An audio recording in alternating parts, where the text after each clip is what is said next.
সবসময় রেডিও ফুর্তি, আর প্রতিদিনের মতো আজও ঠিক রাত 11:59 শুরু হয়ে গেছে ভূত এফএম হন্টেড বাই এয়ারটেল।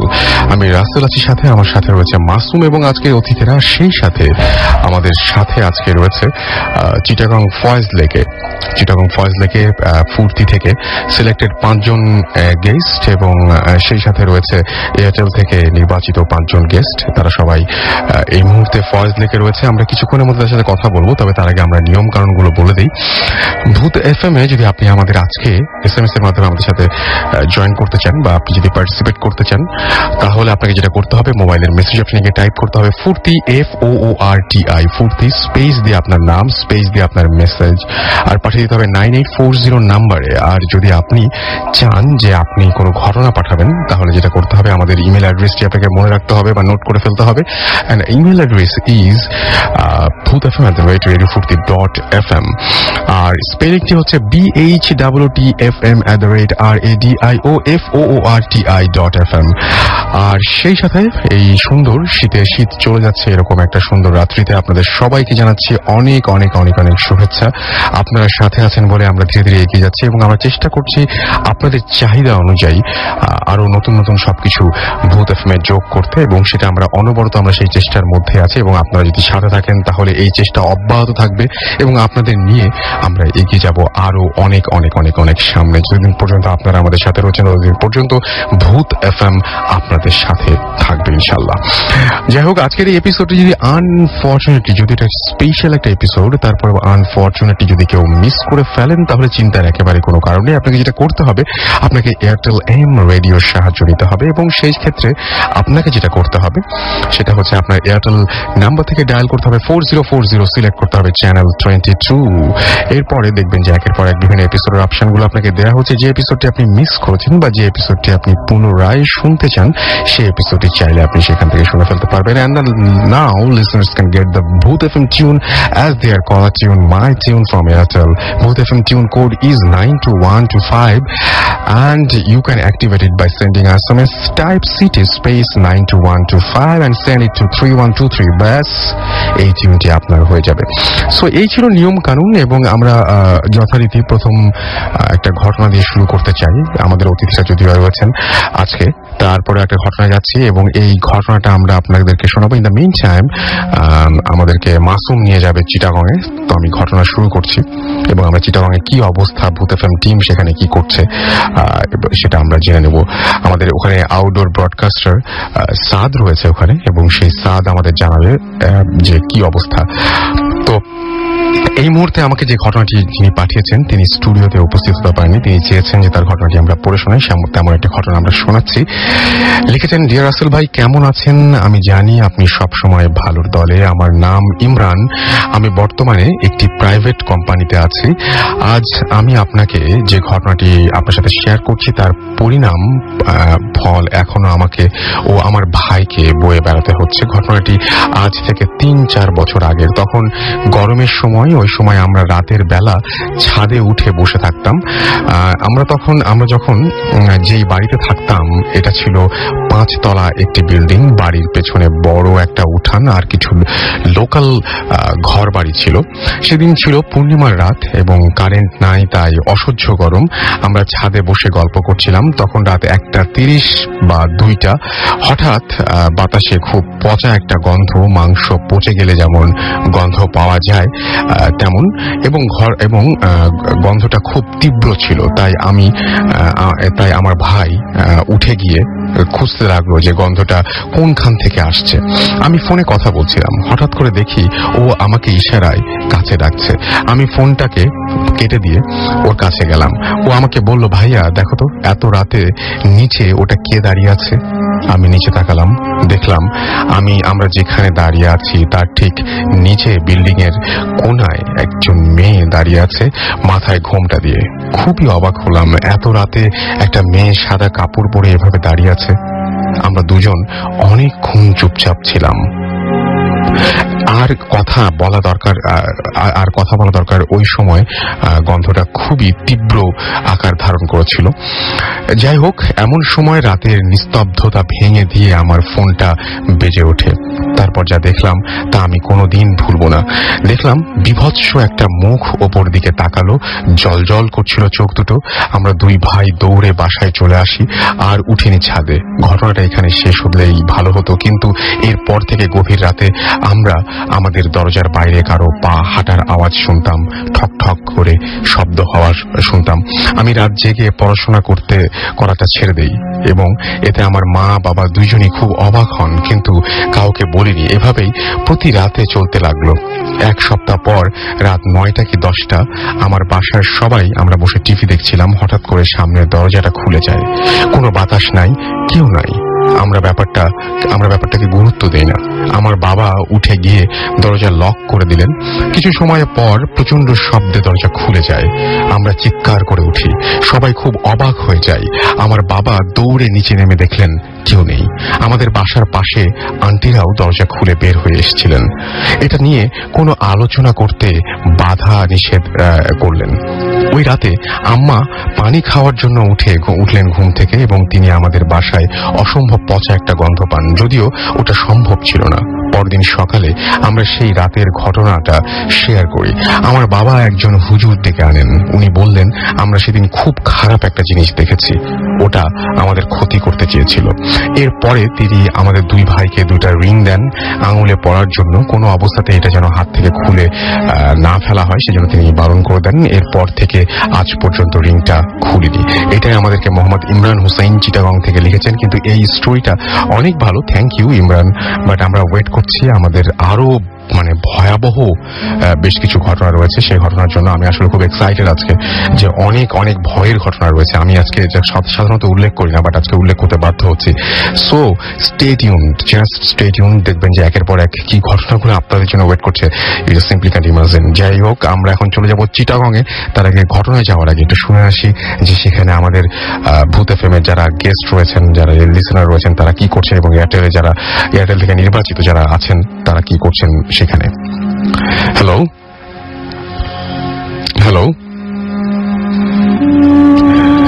আমরা কথা বলছি চট্টগ্রামে। আমাদের ওইখানে সাদ রয়েছেন এবং আমাদের আউটডোর ব্রডকাস্টার, এবং আমরা সাদের সাথে কথা বলছি। সাদকে আমাদের শুনতে পাচ্ছেন?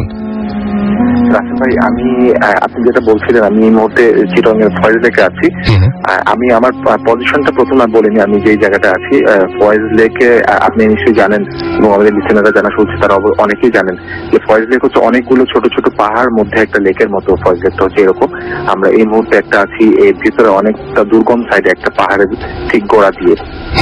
আর এই ফয়েজ লেক নিয়ে অনেক ধরনের গল্প অনেক সময় শুনেছি, কিন্তু আজকে প্রথম এসে এখানকার কিছু মানুষদের কাছ থেকে যেসব এক্সপিরিয়েন্স শুনলাম এবং এই মুহূর্তে আমার যে পজিশনটা যেটা বললাম, অন্যরকম একটা অনুভূতি। আমি অনেক সময় অনেক জায়গায় এরকম রাতে অ্যাডভেঞ্চারে গিয়েছিলাম, কিন্তু এই জায়গায় যে গা ছমছম করে একটা ভাব এখন, এবং কোনো চারদিকে কোনো আলো নেই, পুরো অন্ধকার, এবং ব্যাঙের কিছু ডাক শোনা যাচ্ছে ব্যাকগ্রাউন্ডে। আমি জানি না আপনি শুনতে পাচ্ছেন? আমি শুনতে পাচ্ছি না, তবে একটা জিনিস আমরা বলবো যে আমরা কিন্তু যা ঘটছে এবং সেখানে যে ঘটনা, সেই ঘটনাগুলো আমরা এখন ডিসক্লোজ করবো না। এটার জন্য আমাদের লিসনারদের অবশ্যই আগামী সপ্তাহ পর্যন্ত ওয়েট করতে হবে। এবং সাদ আমাকে কথা দিয়েছে যে সেদিন, যদিও সে আউটডোর থেকে সবসময় আমাদের সাথে যোগাযোগ করে, বাট সেদিন সে স্টুডিওতে থাকবে। রাইট সাদ? হ্যালো। হ্যাঁ সাদ, আমি একটা কথা বলতে চাই, সেটা হচ্ছে যে আমাদের সঙ্গে, আপনার সঙ্গে এই মুহূর্তে যারা রয়েছেন, হ্যাঁ, তাদের সাথে আমরা কি কথা বলতে পারি নাকি, যারা যারা ওখানে ঘটনাগুলো এক্সপেরিয়েন্স করছেন এই মুহূর্তে? আমি কথাটা বুঝতে পারিনি। আমার সাথে আপনি যেটা বলছিলেন প্রথমে। আচ্ছা, আমি বলছিলাম যে আমরা কোনো ঘটনা আজকে ডিসক্লোজ করব না এই মুহূর্তে। আমরা আগামী সপ্তাহের জন্য সবাইকে সেজন্য ওয়েট করতে হবে যে কি ঘটেছে সেখানে, সেটা জানার জন্য। আর এই মুহূর্তে কি আপনার সঙ্গে যারা রয়েছেন তাদের সাথে কি আমি একটু কথা বলতে পারি নাকি?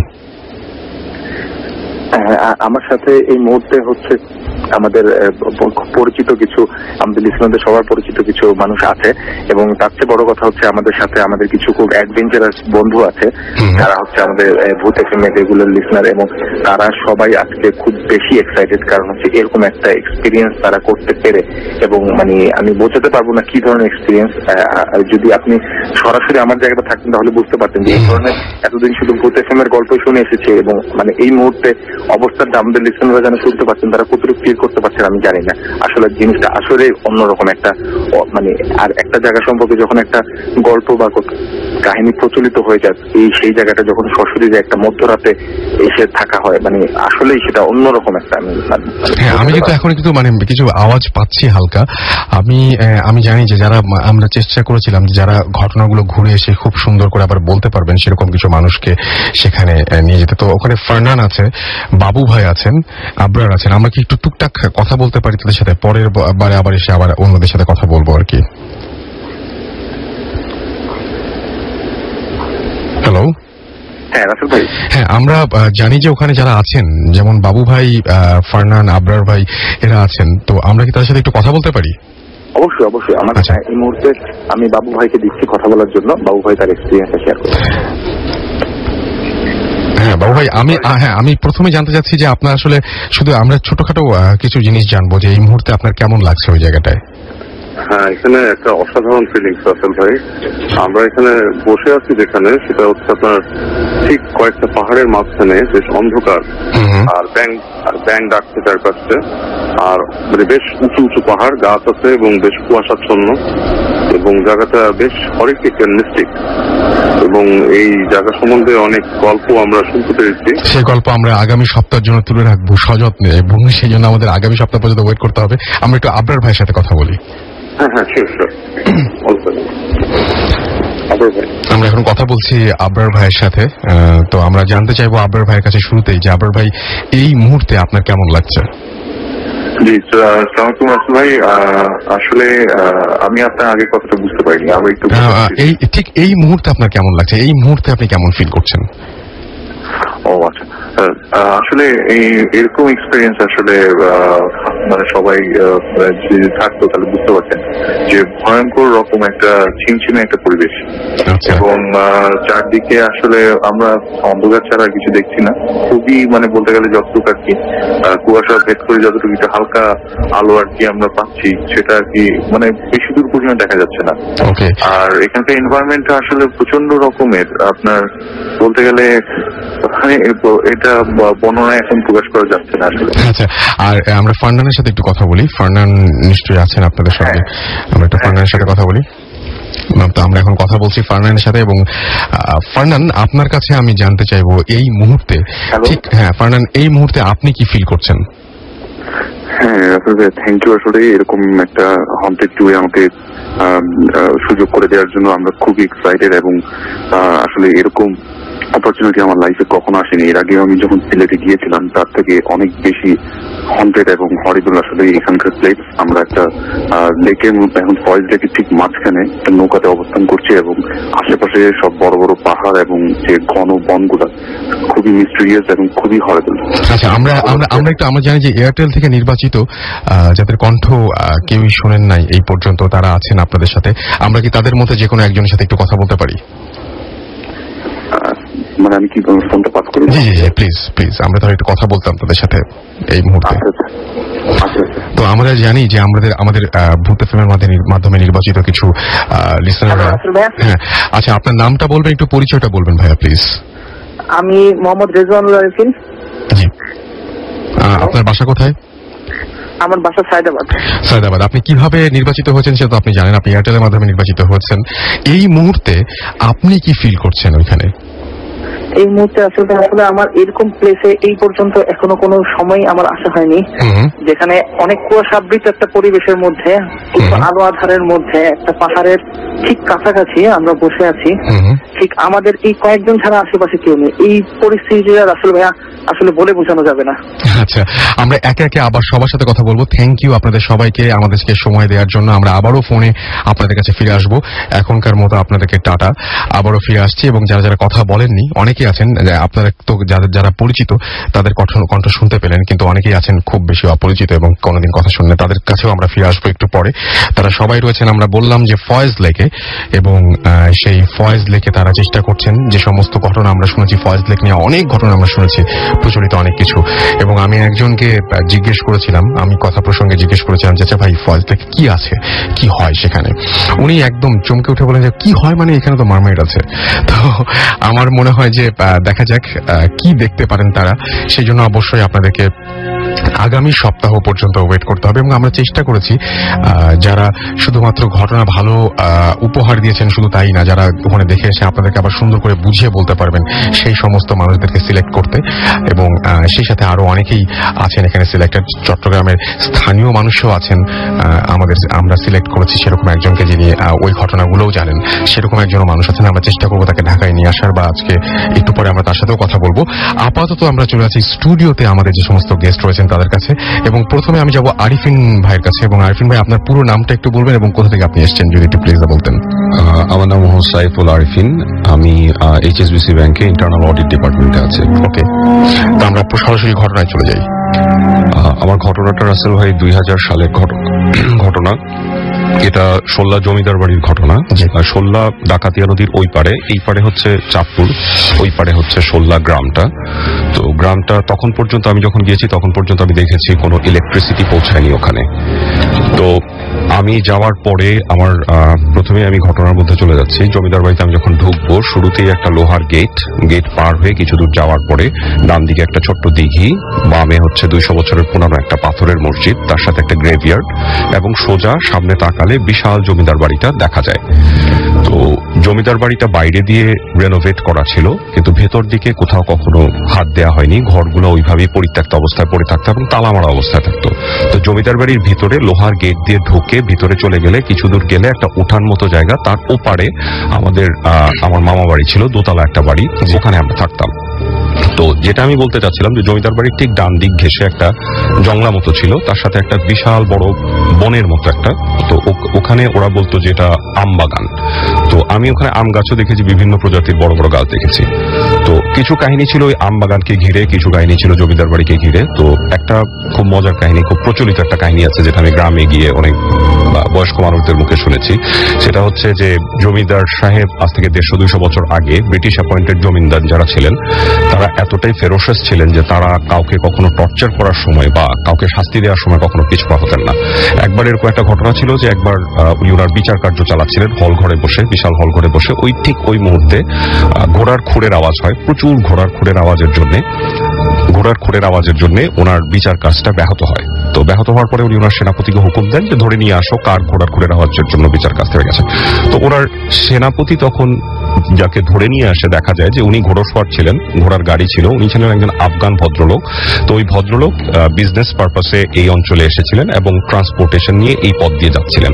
তো ঠিক ওই মুহূর্তে ওনার উপর এত মেজাজ খারাপ হয় জমিদারের, যে উনি হুকুম করেন যে ওর হাত পা সব কেটে ফেলো, এবং হাত পা কেটে ওকে পঙ্গু করে ওর ঠিকানায় ওর মৃতদেহ পাঠিয়ে দিবা। যদিও বেঁচে থাকে তাহলে ওই আমবাগানের ভিতরে, যে আমবাগানের কথা আমি বললাম, ওই আমবাগানের ভিতরে ওনার দুইটা ছোট ছোট পুকুর ছিল, একটার নাম হচ্ছে সোনা পুকুর, একটা রূপা পুকুর। ওই সোনা পুকুর এবং রূপা পুকুরে উনি ক্যাটফিশ টাইপের কিছু মাছ পালতেন, বড় বড় মাগুর মাছ, যেগুলো রাক্ষসে মাছ বলে।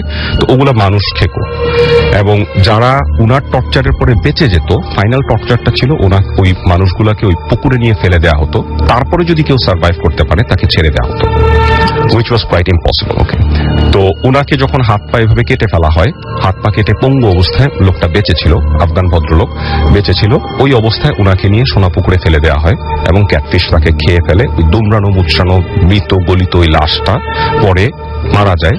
ওই লাশটা পরে গ্রামের একটা শেষ প্রান্তে নিয়ে একটা ঝোপ মতো জায়গায় দাফন করে দেওয়া হয়। তো ঘটনাটা ওখানেই শেষ। বাট মৃত্যুর আগে ওই লোকের থেকে তার অ্যাড্রেস সবকিছু নিয়ে নেওয়া হয়, আফগানিস্তানে তার বাড়ির ঠিকানা সব নিয়ে নেওয়া হয়, এবং ওই ঠিকানায় যোগাযোগ করে বলা হয় যে তারা যেন এসে তার বাবাকে নিয়ে যায়। একটা ছোট পত্র তার প্রতি যোগাযোগটা করা হয়। তো এর 2 মাস বা 3 মাস পরে সম্ভবত ওই ভদ্রলোকের মেয়ে আসেন আফগান থেকে। তার নাম সম্ভবত মাসকিন, পুরা নামটা আমার মনে নেই। যতটুকু মনে আছে মাস্কিন।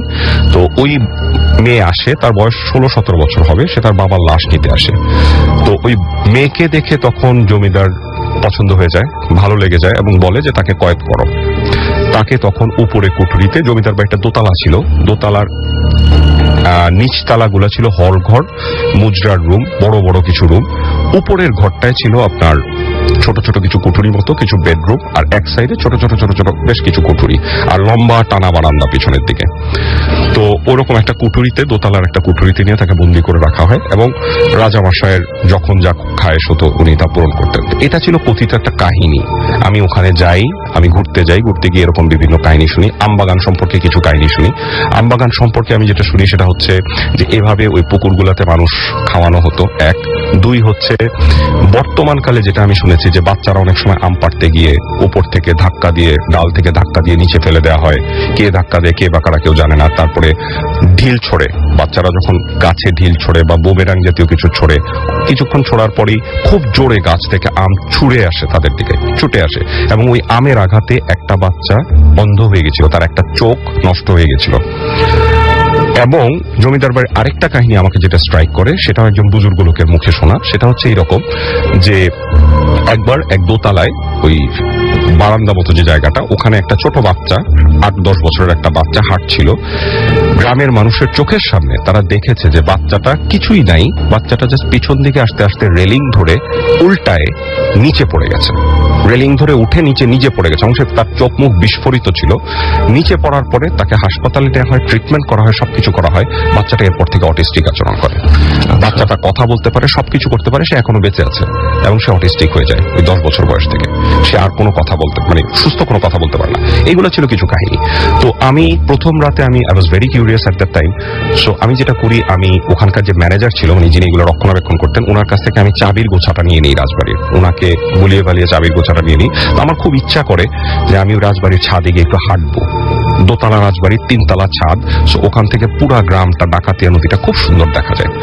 তো আমি সিঁড়িঘর দিয়ে উঠলাম রাত 12টার পরে, সবাই ঘুমিয়ে যাওয়ার পরে আমি সিঁড়িঘরের দরজা খুললাম। খুলে সিঁড়িঘরটা খুব, মানে সিঁড়িতে যাওয়ার যে পাথরের সিঁড়ি, একদম চিপা, একজন মানুষ কোনো মতে হেঁটে যেতে পারে। তো ওই পাথরের সিঁড়ি দিয়ে খুব কষ্ট করে উঠছিলাম। আমার কাছে মনে হচ্ছিল যে আমি যতই আগাচ্ছি অন্ধকার মনে হয় আমাকে খেয়ে নিচ্ছে। তো দোতলা পর্যন্ত উঠে আসে, আমি যখন দোতলার বারান্দাটা ক্রস করে আবার ছাদের দিকে যাচ্ছি, ঠিক ওই মুহূর্তে আমার কাছে মনে হলো কেউ একজন আমাকে ফলো করছে।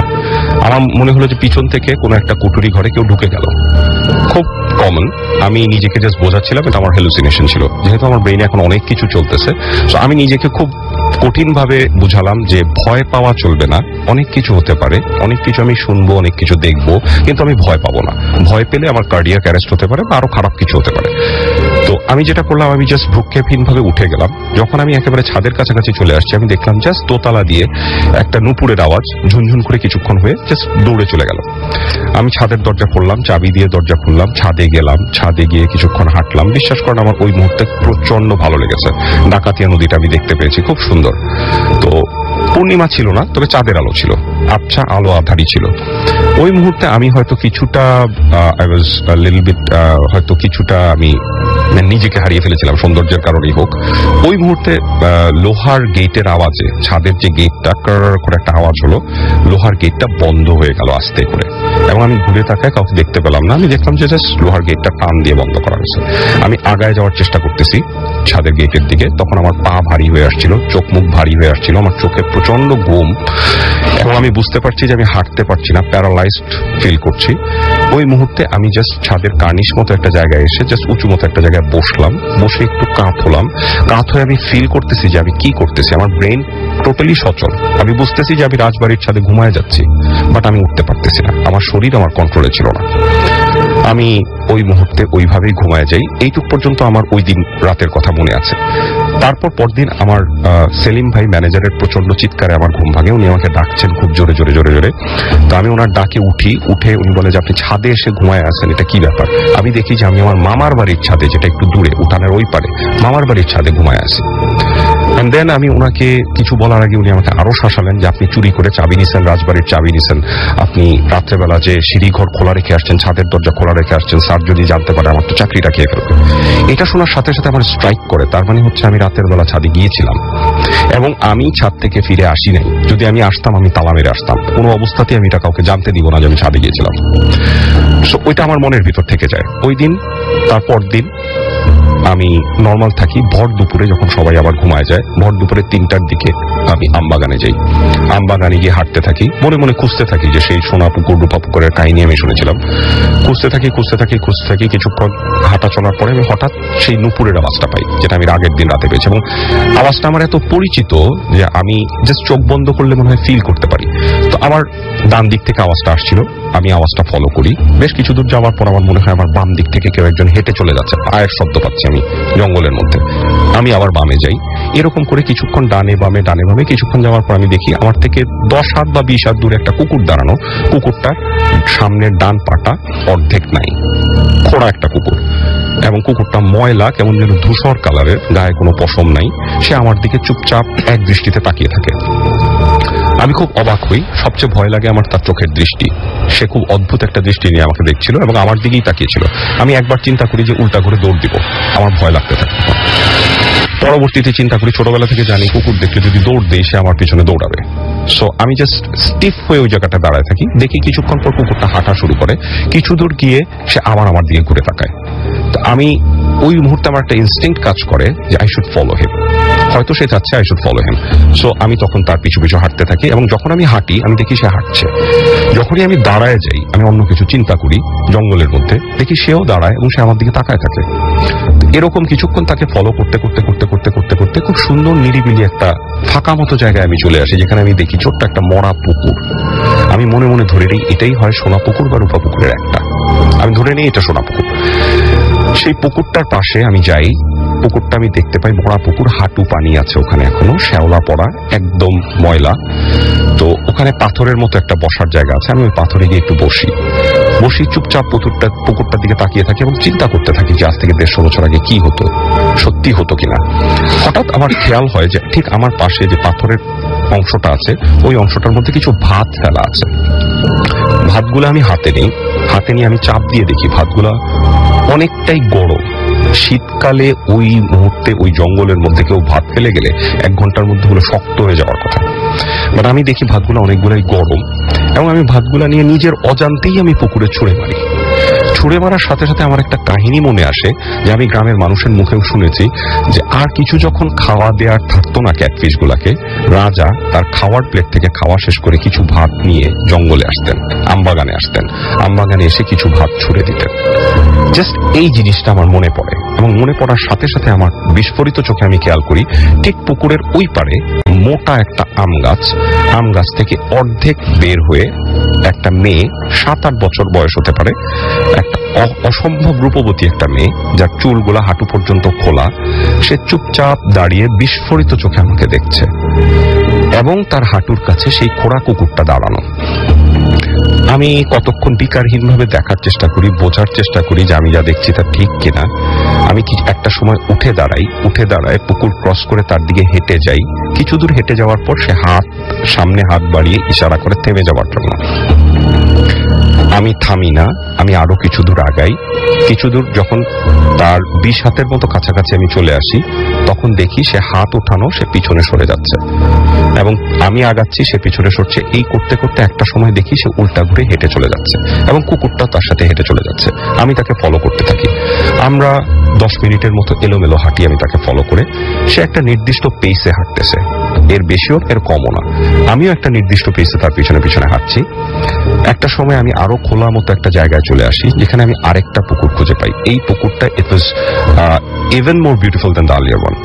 এন্ড আমি ফিল করি যে আমার অসম্ভব ঠান্ডা লাগছে ওই জায়গাটায় এসে, প্রচন্ড ঠান্ডা। নর্মাল বনের যে টেম্পারেচার ছিল আর এখানকার যে টেম্পারেচার, দুইটা কমপ্লিটলি 2 রকম।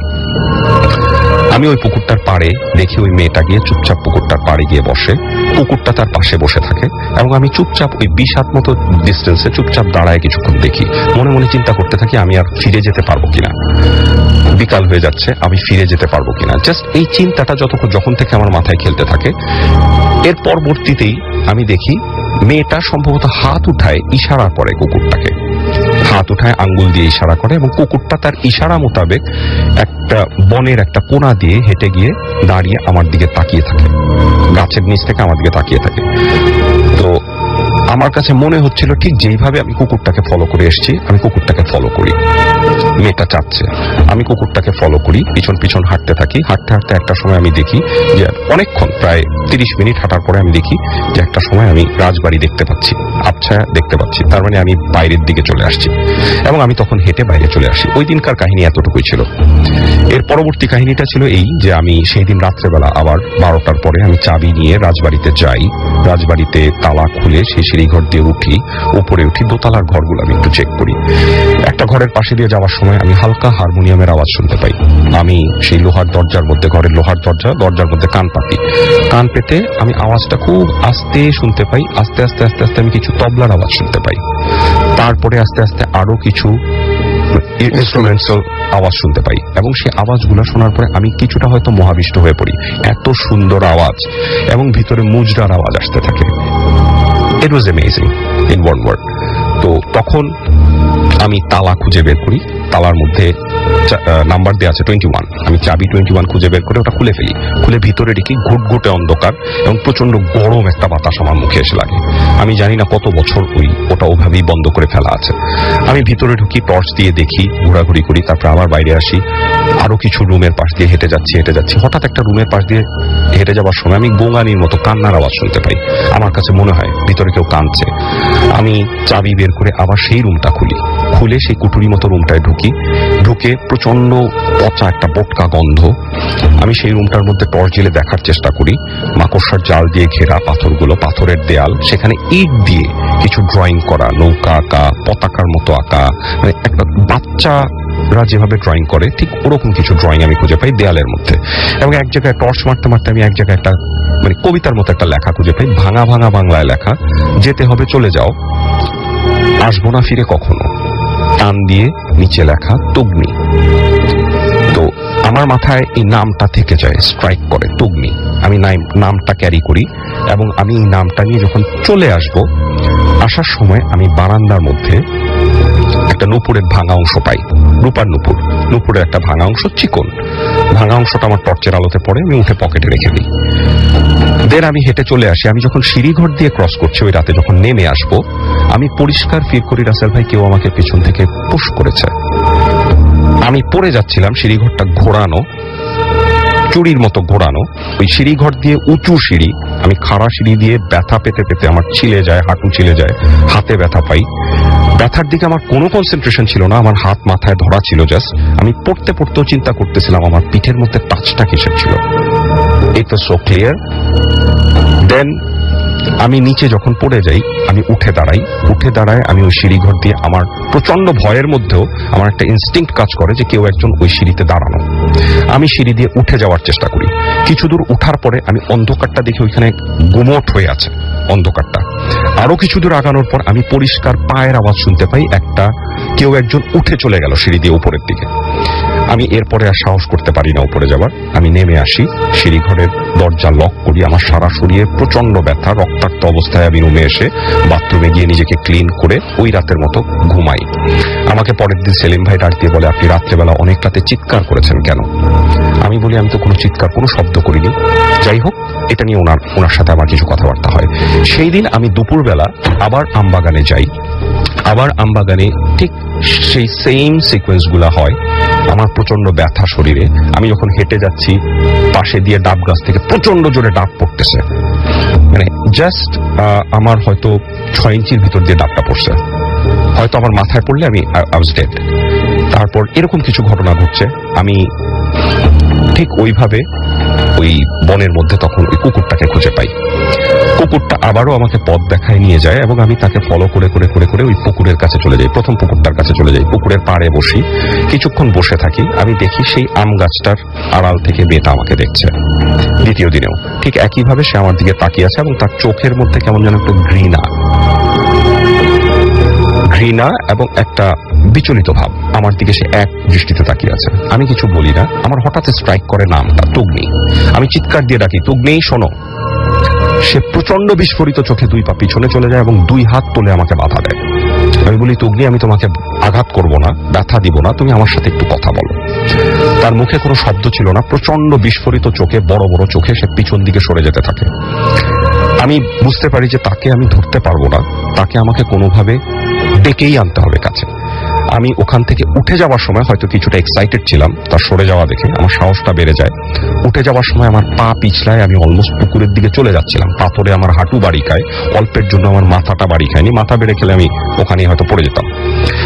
আমি জাস্ট বুঝতে পারলাম যে এরপরে আর আগানোটা আমার লাইফ রিস্ক হতে পারে। আমি ওখান থেকে খুব কষ্টে উঠলাম, আবারও রক্তাক্ত অবস্থায়। আমি কোনোভাবে ঘুরতে ঘুরতে ঘুরতে ঘুরতে, ওই দিন আমার প্রায় সন্ধ্যা হয়ে এসেছিল। আমি পথ খুঁজে পাচ্ছিলাম না। আমি যেখান দিয়ে বের হয়েছি সেটা ছিল একদম গ্রামের অন্য একটা প্রান্ত। সেই প্রান্ত দিয়ে বের হয়ে আমি কষ্ট করে ঘুরে রাত্রেবেলা বাসায় আসি এবং আমার সারা শরীর রক্তাক্ত থাকে। দেন ওই দিন রাতে আমি আমার মনসুন নানা, যিনি অনেক বয়স্ক ছিলেন, আমি ওনার কাছে জানতে চাই যে নানা, তুগ্নি নামে আপনি কাউকে চেনেন কিনা। হঠাৎ এই নামটা শুনে নানা একদম স্ট্রাইকিং, মানে শকিং দৃষ্টিতে আমার দিকে তাকিয়ে থাকে। তুমি কোথায় পেয়েছো, কেন জিজ্ঞেস করছো? ভালো কথা। আমি নানাকে ফোর্স করতে থাকি যে নানা আমাকে তুগ্নি সম্পর্কে কিছু বলেন, আমি নিশ্চয়ই কিছু জানতে পেরেছি। নানা যে কাহিনীটা বলে এটা ছিল এইরকম, যেই কাহিনীটা আমি একটু আগে বলেছি, যে আফগান ভদ্রলোককে যখন এনে মেরে ফেলে, ক্যাটফিশ দিয়ে তার লাশ খাইয়ে দেয়, এবং তার মেয়ে যখন তার মেয়েকে রাজামশাইয়ের ভালো লেগে যায়, তার মেয়ের সাথে অনেকদিন শারীরিক সম্পর্ক থাকার পরে তার মেয়ে একটা ছোট্ট বাচ্চা শিশু প্রসব করে, কন্যা শিশু। সেই বাচ্চাটা এই রাজবাড়িতেই বড় হতে থাকে, একটা কুঠুরির মধ্যে বন্দী অবস্থায়। শুধু তার মার সাথে তাকে দেখা করতে দেওয়া হতো 2 বেলা, এছাড়া আর কারোর সাথে তার কোনো কানেকশন ছিল না। এবং ওই মেয়েটার নাম রাখা হয় তুগ্নি। এবং ওই মেয়েটাকে তার মা কিছু অক্ষর জ্ঞান দেয়। এটা তো এলাকাবাসীরাও জানেন। আচ্ছা, 6 বছর পর্যন্ত তার মা বেঁচে ছিল। 7 বছরের সময় তার মা কোনো একটা কারণে, এলাকাবাসীর মুখেই শোনা, যে রাজার প্রচন্ড আক্রোশের কারণে তাকে টর্চার রুমে নিয়ে টর্চার করে মেরে ফেলা হয়। এবং টর্চার রুমটা হচ্ছে সেই আমবাগানের ঠিক কাছাকাছি। ওটা এখন সিল করে বন্ধ করা। আমি দেখতে গিয়েছিলাম, আমি দেখেছি ওটা একদম সিলগালা করে বন্ধ করা। তো আমি তারপরে যেটা শুনলাম, তাকে ওই টর্চার রুমে টর্চার করা হয় 7 দিন, এবং ফাইনালি তাকে ওই ক্যাটফিশ দিয়ে ওই পুকুরে নিয়ে খাইয়ে মেরে ফেলা হয়। এবং তার লাশটাও, তুগ্নির নানার লাশ যেখানে ছিল, ওই ঝোপের মধ্যে, গ্রামের শেষ মাথায় ওই ঝোপের মধ্যে নিয়ে কোনো মতে জাস্ট মাটি চাপা দিয়ে দেওয়া হয়। এটাই ছিল তাদের পরিণতি। এবং আমার কাছে তখন পরিষ্কার হয়ে যায় যে কেন আমি এত ব্যথা পাচ্ছি, আমাকে ফোর্স করা হচ্ছে। আমার কাছে মনে হচ্ছিল যে ওই দিন পুকুরের সামনে বসে ভাত ছিটানোটা আমার একটা অনেক বড় হয়তো ভুল হয়ে গেছে। আমি এরপরে জাস্ট বাকরুদ্ধ অবস্থায় থাকি কিছু সময়। পরের দিন আমি অনেক খুঁজে গ্রামের মানুষের সাথে কথা বলে গ্রামের শেষ প্রান্তে ওই ঝোপ মতো জায়গাটা, কবরস্থানটা খুঁজে বের করি। আমি ওখানে যাই, ঝোপ দিয়ে ঢুকি, নিচে নামি, ভিতরে যাই, একদম কবরের কাছাকাছি গিয়ে দেখি ওইখানে ওই মেয়েটা আর কুকুরটা চুপচাপ বসে আছে, এবং মেয়েটা কাঁদছে। আমি হয়তোবা এরকম একটা ধারণা আমার ছিল যে আমি তাকে ওখানে পাবো বা দেখবো। আমি ওখানে বসি, কিছু সময় বসি, আমি আয়াতুল কুরসি পড়ি, দুরূদ শরীফ পড়ি, আমি কবরটা জিয়ারত করি, 2টো কবরই, এবং আমি কবর 2টা পরিষ্কার দেখতে পাই। ওখানে তৃতীয় আরেকটা কবর ছিল ছোট, সেটাও আমি দেখতে পাই। আমি প্রত্যেকটা কবর জিয়ারত করি। আমি অনেকক্ষণ, আমার প্রচন্ড কষ্ট হচ্ছিল তখন মেয়েটার জন্য। আমার কাছে মনে হচ্ছিল যে সে আমাকে যতই আঘাত করুক, আমার খুব ইচ্ছা হচ্ছিল আমি যদি একটু তাকে ধরে আদর করে দিতে পারতাম, মাথায় একটু হাত বুলিয়ে দিতে পারতাম, বা অ্যাটলিস্ট তার জন্য আমি কিছু করতে পারতাম। আমার পক্ষে কিছু করা সম্ভব ছিল না। আমি জাস্ট কিছুক্ষণ, আমার চোখ দিয়ে পানি পড়লো চুপচাপ। আমি উঠে চলে আসছিলাম, বিকাল হয়ে সন্ধ্যা হয়ে যাচ্ছিল। উঠে চলে আসার সময় আমি একবার তার দিকে পিছন ফিরে তাকালাম, দেখলাম সে হাত দিয়ে আমাকে ইশারা করছে, এবং তার হাতটা আমার দিকে ওয়েভ করা। এবং আমি চুপচাপ তার দিকে দেখে, আমার চোখ দিয়ে প্রচন্ড পানি আসতেছিল, আমি নিজেকে ধরে রাখতে পারতেছিলাম মেয়েটাকে দেখে। আমি উঠে চলে আসলাম, ওই দিনের মতো আমি উঠে চলে আসি। ঠিক এই ইনসিডেন্টটার পর থেকে, এই কবরটা জিয়ারত করার পর থেকে, এরপরে কিছু কুইক ঘটনা ঘটে গেছে 2 দিনে। আমি যখন ছাদে পায়চারি করতাম বিকালবেলা, ওয়াকম্যান কানে থাকতো, আমার গান শুনতাম আর ডাকাতিয়া নদী দেখতাম রাজবাড়ির ছাদে, খুব সুন্দর লাগতো। রাজবাড়ির ছাদের ডান দিকটা ছিল ভাঙা, পাঁচিলটা ভাঙা, তো ওখানটা খোলা ছিল, ওখান দিয়ে একদম নিচে পড়ে যাওয়ার ইয়ে ছিল। আমি গান শুনছি, এক মনে ডাকাতিয়া নদী দেখছি, ধার ধরে হাঁটতেছি। হঠাৎ অনেকক্ষণ হাঁটার পরে বিকালবেলা একটা সময় আমি পিছন ফিরে আমি জাস্ট নিজের অবস্থানটা দেখার জন্য আমি নিজের পায়ের দিকে তাকালাম। দেখলাম আমার ডান পায়ের নিচে কোনো ছাদ ছিল না, এবং আমি অলমোস্ট ওই ভাঙা পাঁচিল দিয়ে বাইরে চলে আসছি, বাট আমি নিচে পড়ে যাইনি। আমার পাটা কোনো কিছুতে আটকে আছে। আমার প্রচন্ড ভয় লাগে, আমি দৌড় দেবার চিন্তা করেও দাঁড়িয়ে পড়ি এবং ডান পায়ে একটু প্রেস করে দেখি যে আমি পড়ে যাচ্ছি কিনা। আমি দেখলাম আমি পড়ে যাইনি। দেন যেটা হলো, আমার মনের মধ্যে তখন একটা খেয়াল আসলো যে আমি একটা ঘটনা শুনেছি আমবাগানে, যে বাচ্চারা ঢিল মারলে আম ছুঁড়ে মারে, কিছু বাচ্চা অন্ধ হয়ে গিয়েছে। আমি ওই আমবাগানে যাই, ওই দিন বিকালবেলা আমবাগানে যাই, এবং ঠিক একইভাবে কিছু আম গাছ দেখে একদম ভিতরের দিকে গভীর বড় বড় কিছু আম গাছ দেখে ঢিল মারতে থাকি, প্রচন্ড জোরে জোরে আমের দিকে ঢিল মারতে থাকি। তো আমার কিছুই হয় না, আমি ফিরে আসতে থাকি। হঠাৎ ফিরে আসার সময় আমি দেখি একেবারে আমার ডান দিকের কোণা থেকে বিশাল বড় একটা ফজলি আমের মতো আমার দিকে প্রচন্ড বেগে ধেয়ে আসছে। যখন ধেয়ে আসছে আমি জাস্ট রিফ্লেক্স করার টাইমটা পাইনি, তার আগে আমি দেখলাম এক হাতের মতো এসে আমটা নিচে পড়ে গেছে এবং আমার গায়ে টাচ পর্যন্ত হয়নি। এরকম কিছু ঘটনা ঘটছিল আমার সাথে, যে আমি বুঝতে পারছিলাম যে কিছু একটা আমাকে প্রোটেক্ট করছে। ওই অবস্থায় আমি যখন চলে আসছি, যেই আম গাছটার নিচে মেয়েটাকে আমি প্রথম দেখতে পাই সোনাপুকুরের কাছে, সেই আম গাছটার নিচে দিয়ে আমি যখন হেঁটে চলে আসছি, তখন আমি দেখলাম একটা কাগজ, ছেঁড়া কাগজের টুকরা। আমি কাগজের টুকরাটা ওঠাই, কাগজের টুকরাটার মধ্যে কবিতার সেই প্রথম দুটো লাইন লেখা, চলে যেতে হবে চলে যাও, বাকি অংশটা ছেঁড়া, ওখানে নাই। আমি তাড়াতাড়ি ওই কাগজটা বোটে আমার পকেটে নিয়ে চলে আসি। আমার পকেটে সেই নূপুরের ভাঙা অংশটার কাগজের ভাঙা ছেঁড়া অংশটা থেকে যায়। আমি চলে আসি রাজবাড়িতে। আমার পরে প্রচন্ড জ্বর আসে এবং পরের দিন আমরা চলে আসবো ওখান থেকে। যখন আমি চলে আসতে থাকি, আমি আর মামা ড্রাইভ করছিলেন, হাইওয়ে দিয়ে আসছি, শোল্লা হাইওয়ে। আমি জাস্ট আমার 30 ফিট দূরে দেখতে পাই মেয়েটা দাঁড়ানো, হাইওয়েতে মেয়েটা দাঁড়ানো, তার হাত ওয়েভ করা, হাঁটুর কাছে কুকুরটা দাঁড়ানো। আমি এতটাই বিস্ফোরিত হয়ে যাই যে আমি যতক্ষণে মামাকে বলি যে মামা থামো থামো, মামা হার্ট ব্রেক করে, কি হয়েছে কি, আমি বলছি একটু থামো। থামার পরে আমি দরজা খুলে নেমে ছুটে আসি পিছনে, এলোমেলো পাগলের মতো খুঁজতে থাকি, আমি কিছুই দেখি না। জাস্ট আমি ওখানে দেখি নূপুরের আরেকটা ভাঙা অংশ ওখানে ঘাসের মধ্যে পড়া, and that is blood shaded, রক্ত লাগানো, শুকনো রক্ত লাগানো।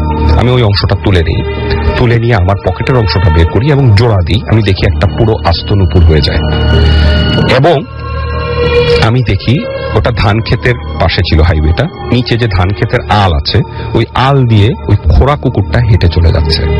আমি আর কিচ্ছু দেখতে পাই না ওখানে। দেন আমি চুপচাপ শান্তভাবে গাড়িতে উঠি। আমার গায়ে তখন প্রচন্ড জ্বর। আমি গাড়িতে উঠি, আমরা ডাকাতিয়া নদী ক্রস করার জন্য ফেরিতে উঠি। ফেরিতে উঠে তারপর আমি গাড়ি থেকে নামি। একটা সময় আমার খুব ডিম খেতে ইচ্ছা করে, আমি ডিম কিনে ডিম খাচ্ছিলাম, সেদ্ধ ডিম। আমি ডিম খাওয়া শেষ, হাতে আমার ডিমের কাগজটা তখনও। আমি জাস্ট হাসতে থাকি, কাগজটার মধ্যে লেখা, ফিরে আসবো না কখনো, টান দিয়ে তুকনি। আমি আমার পকেট থেকে কাগজের ছেঁড়া অংশটা বের করি, সেখানে রাখি, পুরো কবিতাটা আমি পড়ি, যেতে হবে চলে যাও, ফিরে আসবো না কখনো, তুগনি। আমি যতটা সময় ফেরিতে ছিলাম, আমি ফেরির রেলিং ধরে চুপচাপ দূরে তাকিয়েছিলাম। আমি যখন চাঁদপুরের কাছে চলে আসি আমাদের ফেরি, তখন দূরে তাকিয়ে দেখি ঠিক ডাকাতিয়া নদীর ওই পারে শোল্লা গ্রামে ঘাসের উপর মেয়েটা এবং কুকুরটা বসা এবং তার হাত ওয়েভ করা। আমার কাছে তখন এই দৃশ্যটা এতই পরিচিত ছিল এবং এতটাই নোন ছিল যে আমি চুপচাপ এসে গাড়িতে উঠে যাই, এবং আমি গাড়িতে ওঠার আগে সেই কাগজটা নূপুর দিয়ে সেই কাগজটা পেঁচিয়ে আমি ডাকাতিয়া নদীতে ছুঁড়ে ফেলে দিই। হয়তো ওই মুহূর্তে আমি স্মৃতিটাকে আর ক্যারি করতে চাচ্ছিলাম না, বা আমার ভয় লাগছিল। আমি ডাকাতিয়া নদীতে ছুঁড়ে ফেলে দিই এবং আমি গাড়িতে এসে চুপচাপ বসে পড়ি এবং চলে আসি। আপনাকে অনেক ধন্যবাদ। অনেক লম্বা একটা ঘটনা শুনলাম আমরা, বাট ইন্টারেস্টিং। আমরা একটা ছোট্ট ব্রেকে যেতে হবে আমাদেরকে, এবং ব্রেকের পরে আমরা আবারও ফিরে আসছি। সো স্টে টিউনড, রেডিও ফুর্তি, অ্যান্ড ডোন্ট স্টপ দ্য ফুর্তি। শুনছেন সবসময়ের রেডিও ফুর্তি, আর আমি রাসেল আছি সাথে, এবং আমার সাথে রয়েছে মাসুম এবং আজকের অতিথিরা, সেই সাথে চট্টগ্রামে রয়েছে আমাদের দল। অনেকের SMS পাচ্ছি, মামুন, প্রীতম, দিশা, শামীম, হানিফ, সোহাগ, প্রান্ত, মানিক, সুমন, সিয়াম, সাইদুর, তো আশিক, মোহনা, অ্যানি সহ আরো অনেকে সবাই প্রশংসা করছেন স্টোরির। অনেকে বলছেন যে ঘটনাটা ভালো লেগেছে, অনেকেই বলছেন অনেক বেশি এক্সাইটিং লেগেছে ঘটনাটা, এবং অনেকে এরকম প্রশংসা করেছেন। Thank you. আমাদের গেস্টকে আমি ধন্যবাদ জানাচ্ছি, কারণ সমস্ত ক্রেডিট তার। আবার অনেকে সন্দেহ প্রকাশ করেছেন, প্রত্যেকটা ঘটনার পেছনে এরকম একটা ব্যাপার থাকেই। সো এটা নিয়ে আমাদের কিছু বলার নেই, আমরা শুধু জানতে চাই যে আপনারা এনজয় করেছেন কিনা, সেটা আমাদের জানিয়ে দিতে পারেন। আমাদের SMS করার নিয়ম হচ্ছে ফুর্তি লিখে স্পেস দিয়ে আপনার নাম লিখে স্পেস দিয়ে আপনার মেসেজ লিখে পাঠিয়ে দিন 9840 নাম্বারে। চলে যাচ্ছি আমরা আবার ঢাকা থেকে সরাসরি চট্টগ্রামে। হ্যালো, জি কৌশিক, আপনি হচ্ছে আমাদের সিলেক্টেড গেস্ট, যিনি চট্টগ্রাম থেকে জয়েন করেছেন আমাদের সাথে, রাইট? আচ্ছা, তো কৌশিক, আমি আপনাকে একটা জিনিস জিজ্ঞেস করবো, যে এই তো নিজের জায়গা একদম মানে চিরপরিচিত সেই ফয়েজ লেক, আপনি সেই জায়গারই বাসিন্দা, তারপরেও আজকে ভূত FM টিমের সাথে আজকের এই মুহূর্তটা আপনার কেমন লাগছে? জি, আজকে মানে ভালো লাগছে, কিন্তু আজকে যে আমরা এখন যে জায়গাটা আছি সেটা খুবই মানে একটা হন্টেড জায়গা, কারণ এখানে চারপাশে পাহাড় আর মানে মাঝখানে আমরা আছি। আপনি তো আমাকে বলেছিলেন বোধহয় যে এই এলাকায় মারমেডও দেখা যায়। জি জি। আচ্ছা, তো এমনিতে এনজয় করছেন তো, তাই তো? জি, বুঝিনি। এনজয় করছেন তো? হ্যাঁ, এনজয় করছি। আসলে মানে হন্টেড একটা মানে হরর পরিবেশ, চারদিকে কুয়াশা। আচ্ছা, আমরা আশা করছি যে আপনারা মানে তেমন কিছু দেখুন, সেরকমই আশা করব। আমরা চলে যাব আবার সাদের কাছে। একটু সাদকে প্লিজ আমি চাচ্ছিলাম ফোনে। আপনার আশেপাশে কি সাদ আছে? আমরা এখন কথা বলছি আমাদের আউটডোর ব্রডকাস্টার সাদের সাথে। সাদ, আমাদের এখানে আমরা জানি যে এয়ারটেল থেকে সিলেক্টেড কিছু গেস্ট রয়েছেন, সিলেক্টেড কিছু লিসনার রয়েছেন আমাদের। আমরা তাদের মধ্যে আর একজনের সাথে একটু কথা বলতে চাই, যদি সেটা অ্যারেঞ্জ করা যায় তাহলে খুব ভালো হয়। সেটা কি এখন সম্ভব এই মুহূর্তে? আমাদের এখানে অনেক গেস্ট আছে আজকে যারা সিলেক্টেড লিসনার, তাদের মধ্যে একজনের সাথে আমি এই মুহূর্তে দিচ্ছি জন্য। আমি দিচ্ছি মিঠুনের কাছে। ওকে। হ্যালো, আসসালামু আলাইকুম। জি, ওয়ালাইকুম আসসালাম। জি মিঠুন, কেমন আছেন? জি, ভালো। মিঠুন, এই মুহূর্তে আপনাদের যে এয়ারটেল থেকে আপনারা সিলেক্টেড হচ্ছেন, এবং এখানে আমাদের ভূত FM থেকে সিলেক্টেড কিছু গেস্ট রয়েছে, সবাই মিলে আপনারা একটা জায়গায়, এবং আপনারা অপেক্ষা করছেন কিছু ঘটে কিনা সেটা দেখার জন্য। কেমন লাগছে এই মুহূর্তটা একটু আমাকে যদি বোঝাতেন যে কিরকম লাগছে, আপনার অনুভূতিটা কি? আসলে এখানে আমরা যে প্লেসটাতে আছি, 3টা পাহাড়ের মাঝখানে আর কি একটা জায়গা, খুব থমথমে একটা পরিবেশ। আর আমার এখানে কিন্তু প্রচুর কুয়াশা, ঠান্ডা, কিন্তু তারপরও কেমন যেন একটা গরম গরম ফিল হচ্ছে। আচ্ছা,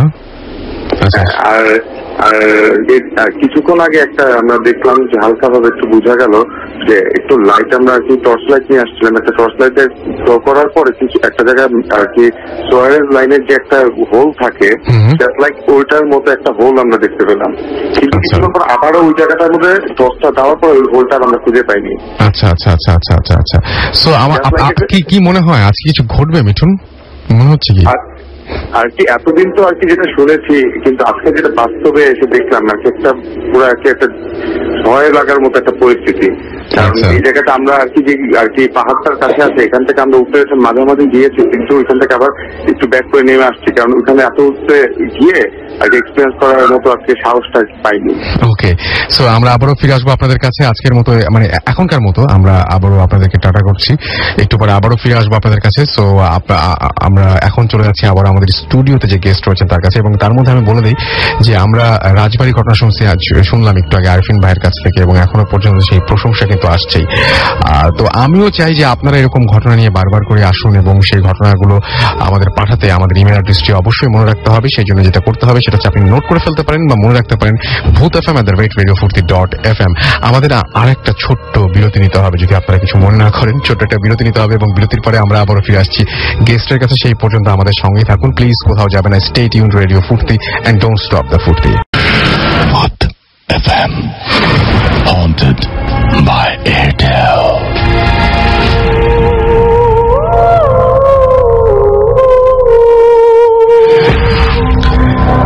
শুনছেন সবসময় রেডিও ফুর্তি, চলছে ভূত FM হন্টেড বাই এয়ারটেল। ঘড়িতে সময় রাত 12:55। আমি রাসেল আছি, সাথে আমার সাথে রয়েছে মাসুম এবং আজকের অতিথিরা। আমরা চলে যাচ্ছি আমাদের দ্বিতীয় অতিথির কাছে, এবং আপনার নামটা একটু বলবেন এবং কোথা থেকে এসেছেন প্লিজ যদি একটু বলতেন। হাই লিসনার্স, আমি মোহাম্মদ তারেকুজ্জামান। আমি মোহাম্মদপুর কেন্দ্রীয় বিশ্ববিদ্যালয় BBA ফার্স্ট ইয়ারে পড়তেছি। আমি ধানমন্ডি জিগাতলা থেকে আসছি। রাসেল ভাই, আমি সরাসরি ঘটনায় চলে যাচ্ছি। ঘটনাটা আমার 2012 সালের শেষের দিকে ডিসেম্বর মাসে ঘটে। আমি আমার বন্ধু মাসুমের সাথে টাঙ্গাইলে ওর বোনের বাসায় বেড়াইতে যাই। তো সকালবেলা রওনা দেওয়ার পরে দুপুরের ভিতরে আমরা পৌঁছায় যাই। বিকালটা পুরা টাঙ্গাইল এলাকাটা ঘোরার পরে রাতে 10টার দিকে খাওয়া দাওয়া করি। খাওয়া দাওয়া করার পরে ওর বোন একটা ছোট রুম নিয়ে থাকতো, ফ্যামিলি ছোট বলে, তো আমাদেরকে পাশের ফ্ল্যাটে একটা রুমে থাকতে দেওয়া হয়। তো রুমের বর্ণনাটা আমি একটু দিয়ে দিই। রুমটা দিয়ে ঢুকলেই সোজা হলো একদম রুমের সোজা হলো খাটের ঠিক অপোজিটে একটা ওয়ার্ড্রোপের উপরে টিভি, খাটের ডান দিকে একটা সোফা, আর আমরা যেদিকে মাথা দিয়ে শোবো সেদিকে একটা বড় জানালা আর পিছনে বারান্দা। তবে রাসেল ভাই সবচেয়ে ইন্টারেস্টিং বিষয়টা হলো যে জানালাটার সাথে একটা সূরা বাধাই করে লাগানো। তো আমরা ওটা দেখে একটু ইন্টারেস্ট ফিল হয়। তারপরও আমরা রাতে কিছুক্ষণ টিভি দেখে ঘুমায় যাই। তো ঠিক 3টার পরে আমার ঘুম ভাঙে। তো ভাঙার পরে আমি মোবাইলটা হাতে নিয়ে দেখি কয়টা বাজে, 3:15 মতো বাজে। তো যখন মোবাইলটা রাখার পরে আমি যখন আমার ডান দিকে খেয়াল করে দেখি যে সেখানে কিছু একটা দাঁড়ায় আছে, এবং ভালোভাবে খেয়াল করার পরে আমি বুঝতে পারি যে সেখানে একটা মহিলা দাঁড়ায় আছে। তার বয়স 35 থেকে 38 বছর, এবং তার গায়ে সাদা রঙের একটা কাপড়, চুলগুলা পিছনের দিকে ছাড়া, এবং চোখগুলা বড় বড় রক্তের মতো আমাদের দিকে তাকায় আছে, আর তার বাঁ হাতটা আমাদের দিকে উঁচু করা। তো এটা দেখে আমি প্রচন্ড ভয় পেয়ে যাই। আমি সাথে সাথে আল্লাহ তাআলার নাম নিয়ে শুরু করি, দোয়া দুরূদ পড়া শুরু করি, এবং কিছুক্ষণ পরে আমার ডান দিকে আমার ফ্রেন্ডটা শুয়েছিল, ওকে আস্তে আস্তে নক করে ওকে উঠাই বলি যে তুমি তোমার ডান দিকে খেয়াল করো। তো ও জিনিসটা দেখে প্রচন্ড ভয় পেয়ে যাওয়ার পরে আমরা দুজন মিলে আল্লাহ তাআলার নাম নেওয়া শুরু করে দোয়া টোয়া পড়া শুরু করি, এবং কিছুক্ষণ পরে আমি যেটা দেখতে পারি যে মহিলাটা আসলে দাঁড়ায় ছিল না, সে শূন্য থেকে 1 হাত কিংবা আধা হাতের মতো ভাসছিল, এবং আমাদের দিকে হাতটা এগিয়ে দিয়ে সে কিছু বলার চেষ্টা করতেছিল। তো এইটা দেখার পরে আমরা প্রচন্ড ভয় পেয়ে যাই এবং চিৎকার দেওয়ার চেষ্টা করি। চিৎকার দেওয়ার কোনো শক্তি আসে না শরীরে, কি করব কিছুই বুঝতে পারি না। তখন আমরা দুজন মিলে চোখ বন্ধ করে যত দোয়া কালাম পারি আল্লাহ তাআলার নাম নেওয়া শুরু করি, একভাবে পড়তে থাকি, এবং কিছুক্ষণ পড়ার পরে চোখটা খুলে তাকায় দেখি যে না, জিনিসটা এখনো স্টিল সেখানে দাঁড়ায় আছে আমাদের দিকে তাকায়। তো তারপরও আমরা কন্টিনিউ করতে থাকি, আল্লাহ তাআলার নাম থেকে দোয়াটাও পড়তে থাকি। পড়তে 20 থেকে 25 মিনিট পরে যখন আমরা দুজনে চোখ খুলে দেখি যে জিনিসটা আর নাই। তো আমরা তারপরে খাট থেকে উঠে লাইট জ্বালায় বারান্দার দরজাটা খুলি, বারান্দায় যাই, যেয়ে দেখি যে বারান্দাতেও কিছু নাই, চারিদিকে প্রচন্ড কুয়াশা। তারপর ঘরে আসি, ঘরের গেটটা খুলি, মানে টোটালি একটু সবকিছু চেক করি, টিভিটা ঠিকমতো বন্ধ করছি নাকি। বন্ধ করে দুজন কথাবার্তা বলার পরে আমরা লাইট নিভাই আল্লাহ তাআলার নাম নিয়ে আবার শুয়ে পড়ি, এবং পরের দিন সকালে ঘুম থেকে উঠি, এবং এই বিষয়টা আমরা কারোর সাথে শেয়ার করি না। তার পরের দিনই আমরা ঢাকায় ফেরত আসি। কেমন ঘটনা? ওকে, আপনাকে অনেক ধন্যবাদ। এবং আমরা একটার পর একটা দারুণ ঘটনা শুনছি, সেই সাথে পাচ্ছি আপনাদের SMS। মোতালিব আমাদের SMS করেছেন মিশুক রাজশাহী থেকে, তিনি অনেক ভয় পাচ্ছেন। মিস্টার ইমন আমাদের SMS করেছেন, আমাদের শরীফ SMS করেছেন যাত্রাবাড়ি থেকে, শুভ আমাদের SMS করেছেন আগারগাঁও তালতলা থেকে, এবং তারা সবাই একসাথে ভূত FM শুনছেন জানিয়েছেন। সবুজ টাঙ্গাইল থেকে বলছেন যে আমরা 5 বন্ধু পুকুর পাড়ে বসে ভূত FM শুনছেন তারা। তারিকুল নিশি নিপা বাড্ডা থেকে আমাদের SMS করেছেন, জোশ হচ্ছে এটা জানিয়েছেন। এছাড়া আমাদেরকে সুমনা এবং শোভন উত্তর থেকে SMS করেছেন, তারা লিখেছেন উই লাভ ভূত FM সো মাচ। আর নীর আমাদের SMS করেছেন এবং তারা এনজয় করছেন ভূত FM জানিয়েছেন। রনি ভূত আমাদের SMS করেছেন ধানমন্ডি থেকে। এছাড়া আমাদের SMS করেছেন, দেখতে পাচ্ছি সাবিক SMS করেছেন আমাদেরকে, এছাড়াও নিজাম SMS করেছেন আমাদেরকে, আসিফ মাসুদ পারভেজ চট্টগ্রাম থেকে, এবং আমাদেরকে SMS করেছেন, এবং তিনি চট্টগ্রাম থেকে SMS করে ভূত FM টিমকে ওয়েলকাম জানিয়েছেন। কাব্য আমাদের ময়মনসিংহ থেকে SMS করেছেন, আমাদেরকে SMS করেছেন মিরাজ সহ আরো অনেকে। আপনি যদি SMS করতে চান তাহলে মোবাইলের মেসেজ অপশনে গিয়ে টাইপ করুন ফুর্তি স্পেস দিয়ে আপনার নাম স্পেস দিয়ে আপনার মেসেজ পাঠিয়ে দিন 9840 নাম্বারে। আজকের এপিসোডটি অনেক প্রশংসা পাচ্ছি, বাট যদি আনফর্চুনেটলি কেউ আজকের এপিসোডে মিস করে ফেলেন তাহলে আপনাকে যেটা করতে হবে এয়ারটেল এম রেডিওর সাহায্য নিতে হবে, এবং সেই জন্য আপনাকে যেটা করতে হবে আপনার এয়ারটেল নাম্বার থেকে ডায়াল করতে হবে 4040, সিলেক্ট করতে হবে চ্যানেল 22, এবং তাহলে দেখবেন যে একের পর এক বিভিন্ন এপিসোডগুলো আপনাকে দেওয়া হচ্ছে, বিভিন্ন অপশন আপনাকে দেওয়া হচ্ছে, এবং যে অপশনটি আপনার পছন্দ এবং যে অপশনটি আপনি আসলেই শুনতে চান সেই অপশনটি আপনি চাইলেই শুনতে পারেন, যে সেই এপিসোডটি আপনি চাইলে শুনতে পারেন। অ্যান্ড আপনি যদি চান যে ভূত এফএম টিউনটা আপনার যেটা মাসুম এখন প্লে করছে সেটা কলার টিউন বা মাই টিউন হিসেবে সেট করে ফেলবেন, তাহলে আপনি যেটা করতে হবে সেটা হচ্ছে ভূত এফএম টিউন কোডটা মনে রাখতে হবে, and the tune code is 92125, এবং আপনি এটা অ্যাক্টিভেট করতে পারেন জাস্ট একটা SMS পাঠিয়ে আপনার মোবাইলের মেসেজ ওখানে গিয়ে টাইপ করুন CT স্পেস দিয়ে 92125 এবং এটা পাঠিয়ে দিন SMSটি 3123 নম্বরে। ব্যাস এই টিউনটি আপনার হয়ে যাবে। ঘড়িতে সময় রাত 1:01 শুনছেন সব সময় রেডিও ফুর্তি চলছে এয়ারটেল ভূত এফএম হন্টেড বাই এয়ারটেল, এবং সেই সাথে আমি আর মাসুম রচির সাথে আমাদের আজকের অতিথি রয়েছে। একটা ছোট ব্রেকে যেতে হবে, আমাদের যেতেই হবে, কারণ আমরা যেটা করব সেটা হচ্ছে আমাদের গেস্ট চেঞ্জ করতে হবে, আমাদের নতুন গেস্ট নিয়ে আসতে হবে। সো আমরা যেটা করব সেটা হচ্ছে যে একটা ছোট্ট বিরতির পরেই আবারও ফিরে আসছি। সো কোথাও যাবেন না, আমাদের সঙ্গেই থাকুন। শুনছেন সবসময়ের রেডিও ফুর্তি চলছে ভূত এফএম হন্টেড বাই এয়ারটেল। আমি রাসেল আছি, সাথে আমার সাথে রয়েছে মাসুম, এবং আজকের অতিথিরা অনেক অনেক ঘটনা আমাদের সাথে রয়েছে, এবং সেই সাথে আমাদের চিটাগং এর টিম তো রয়েছেই। সুতরাং আমরা খুব তাড়াহুড়া করছি, বুঝতেই পারছেন। ঘড়িতে সময় রাত 1:09 হয়ে গেছে। আমাদের সাথে নেক্সট জয়েন করেছেন অনন্ত, এবং আমরা সরাসরি চলে যাচ্ছি অনন্তর কাছে। রাসেল ভাই, আমি এখন যে ঘটনাটি বলবো সেটা আমার এক বড় ভাইয়ের মুখ থেকে শোনা। তিনি একটি বেসরকারি ব্যাংকে চাকরি করেন। ঘটনাটি আজ থেকে 3-4 বছর আগে ঘটে। তো তখন তিনি এবং তার এক চাচাতো ভাই, তার বড়, দুজন মিলে একটি বাসা ভাড়া নেয়। ঢাকার কেরানীগঞ্জের কোন একটি জায়গায় তারা বাসাটি ভাড়া নেয়। তো রাস্তার বাসাটি হচ্ছে 4 তলা। তো তাদের বাসাটি, তাদের ফ্ল্যাটটি হচ্ছে 3 তলায়। তো তাদের সামনে যে ফ্ল্যাটটি সেটি হচ্ছে গিয়ে একটি কারখানা, সেটা অনেকদিন যাবতীয় বন্ধ। তো যাই হোক, সে বাসাতে ওঠার পর টুকটাক অনেক রকম ঘটনাই ঘটে রাসেল ভাই।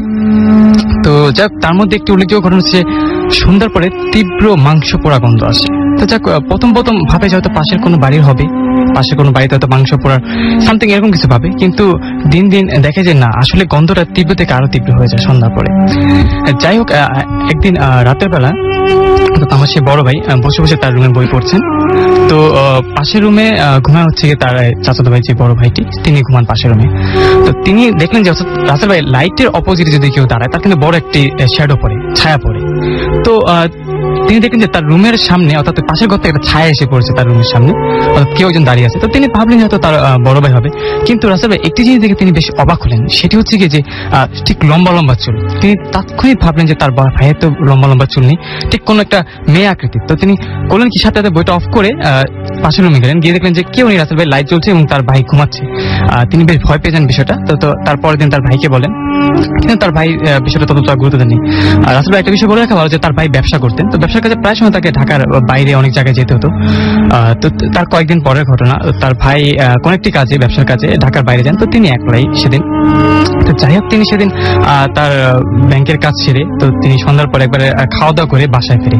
তো আসলে ওয়েদারটা সেদিন একটু চেঞ্জ ছিল, অর্থাৎ বৃষ্টি বৃষ্টি ভাব, টিপটিপ বৃষ্টি পড়ছে, বিদ্যুৎ চমকাচ্ছে, এরকম একটা ওয়েদার। তো যাই হোক, তিনি বাসায় যখন আসে, তো আসার পর তিনি দেখলেন যে লোডশেডিং, অন্ধকার। তো তিনি দরজার তালাটা খুলে তিনি ভেতর প্রবেশ করলেন, এবং তার রুমের হচ্ছে অ্যাটাচ বাথরুম। তো তিনি ওয়াশরুমে গিয়ে তিনি প্রথমে হাত মুখ ধোবেন। তো তিনি হাত মুখ যখন ধুচ্ছেন মোবাইলের লাইটের আলো দিয়ে, ঠিক তখনই তিনি খেয়াল করেন যে বিদ্যুৎ চমকানোর আলোয় তার ঘরে একটা রাস্তায় ইজি চেয়ার ছিল। তো আয়নাতে তিনি পিছনে ব্যাকগ্রাউন্ডটা দেখলেন যে তার ইজি চেয়ারে 70 কি 72 বছরের একজন বৃদ্ধা বসে, অর্থাৎ দোল খাচ্ছে, ঠিক তার দিকে তাকিয়ে। তিনি প্রথমে ভাবলেন যে হয়তো তিনি চোখে ভুল দেখছেন। তিনি চোখে মুখে পানি দিয়ে আবার তাকালেন, তিনি দেখেছেন না, একই অবস্থা। 70 কি 72 বছরের একজন বৃদ্ধা ঠিক একইভাবে দোল খাচ্ছেন, এবং তার চুলগুলো উঠছে, এবং তার দিকে এক দৃষ্টিতে বড় বড় চোখে তাকিয়েছেন। তিনি সাথে সাথে পেছনে ঘুরে তাকালেন, এবং তিনি দেখলেন যে শুধু এবার তিনি কাউকে দেখতে পেলেন না, জাস্ট চেয়ারটা শুধু দোল খাচ্ছে। তো রাসেল ভাই তিনি ওয়াশরুম থেকে বেরিয়ে আসেন, বেরিয়ে এসে দেখলেন যে দরজা জানালা সব বন্ধ। এখানে কোনো বাতাস আসার কথা নয়, এখানে চেয়ারটা শুধু শুধু দোল খাওয়ারও কথা নয়। ঠিক রাসেল ভাই সেই সময় তিনি ওই ড্রয়িং রুম থেকে শব্দ শুনতে পেলেন, অর্থাৎ কিছু একটা শব্দ হচ্ছে ওখান থেকে। তো তিনি অন্ধকারের মধ্যে মোবাইলের আলো যতটুকু দেখা যায়, তিনি এক পা দুপা করে সেদিক গেলেন। তিনি দেখলেন যে ফ্রিজের পাশে, অর্থাৎ একটা পর্দা টানানো, পর্দার ওপাশে বোধ হয় যে কেউ যে দাঁড়িয়ে আছে। তো তিনি একটু সামনে গিয়ে এক হাত দিয়ে পর্দাটা সরালেন। ঠিক রাসেল ভাই তিনি তখনই দেখলেন যে ঠিক যে বৃদ্ধাটাকে তিনি বসে থাকতে দেখেছেন, ঠিক সেই বৃদ্ধাটা তার থেকে 2-3 হাত দূরে দাঁড়িয়ে, এবং তার থেকে সেই মাংস পোড়া গন্ধটা আসছে।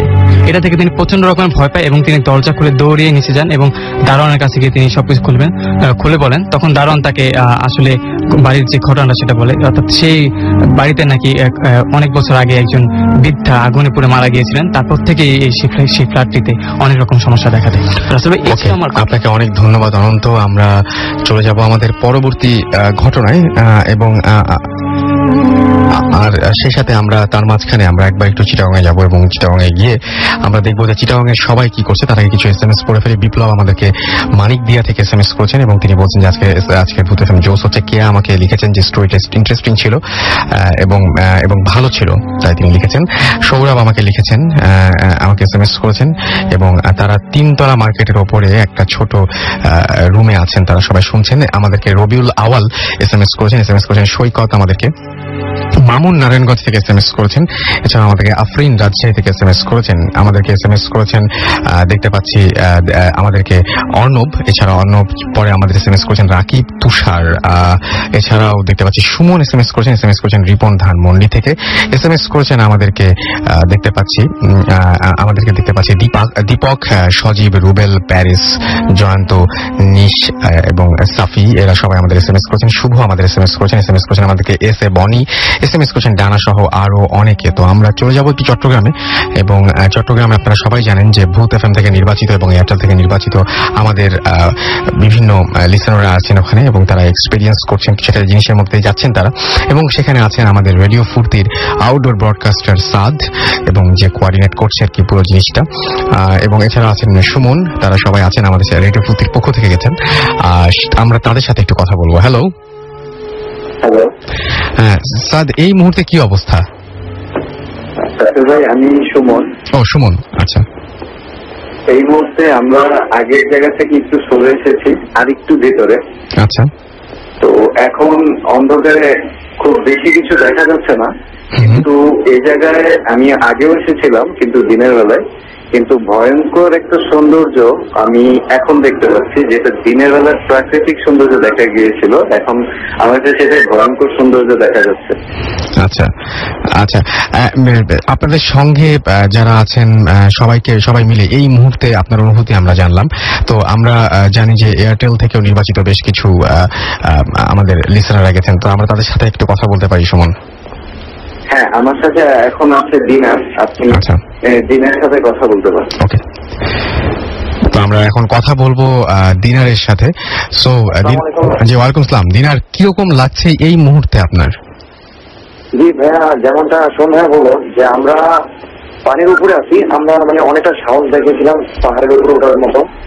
এখানে এত ডার্কনেস এবং চারদিকে একটা ভূতের অবস্থা, মানে আমাদের আশেপাশে আরো কতগুলো পাহাড় আছে, তো মানে সেখানে আমরা কোনো মতেই উঠতে পারতেছিলাম না। আমাদের সাথে অনেকজন আছে, বাট আমরা কেউই সাহসে, সবাই সকালবেলা ভাবছি যে উপরে উঠবো, দেখবো কি আছে, বাট এখন যে সিচুয়েশন, মানে এই সিচুয়েশনে আমরা কেউ আমাদের মানে প্রুভ করতে পারতেছি না। আমি যেটা মনে করি, যারা নিজেদের খুব সাহসী ভাবে তাদের উচিত হবে যে এখানে এসে রাতের বেলা স্টে করে নিজেদের সাহসের পরীক্ষাটা দেওয়া।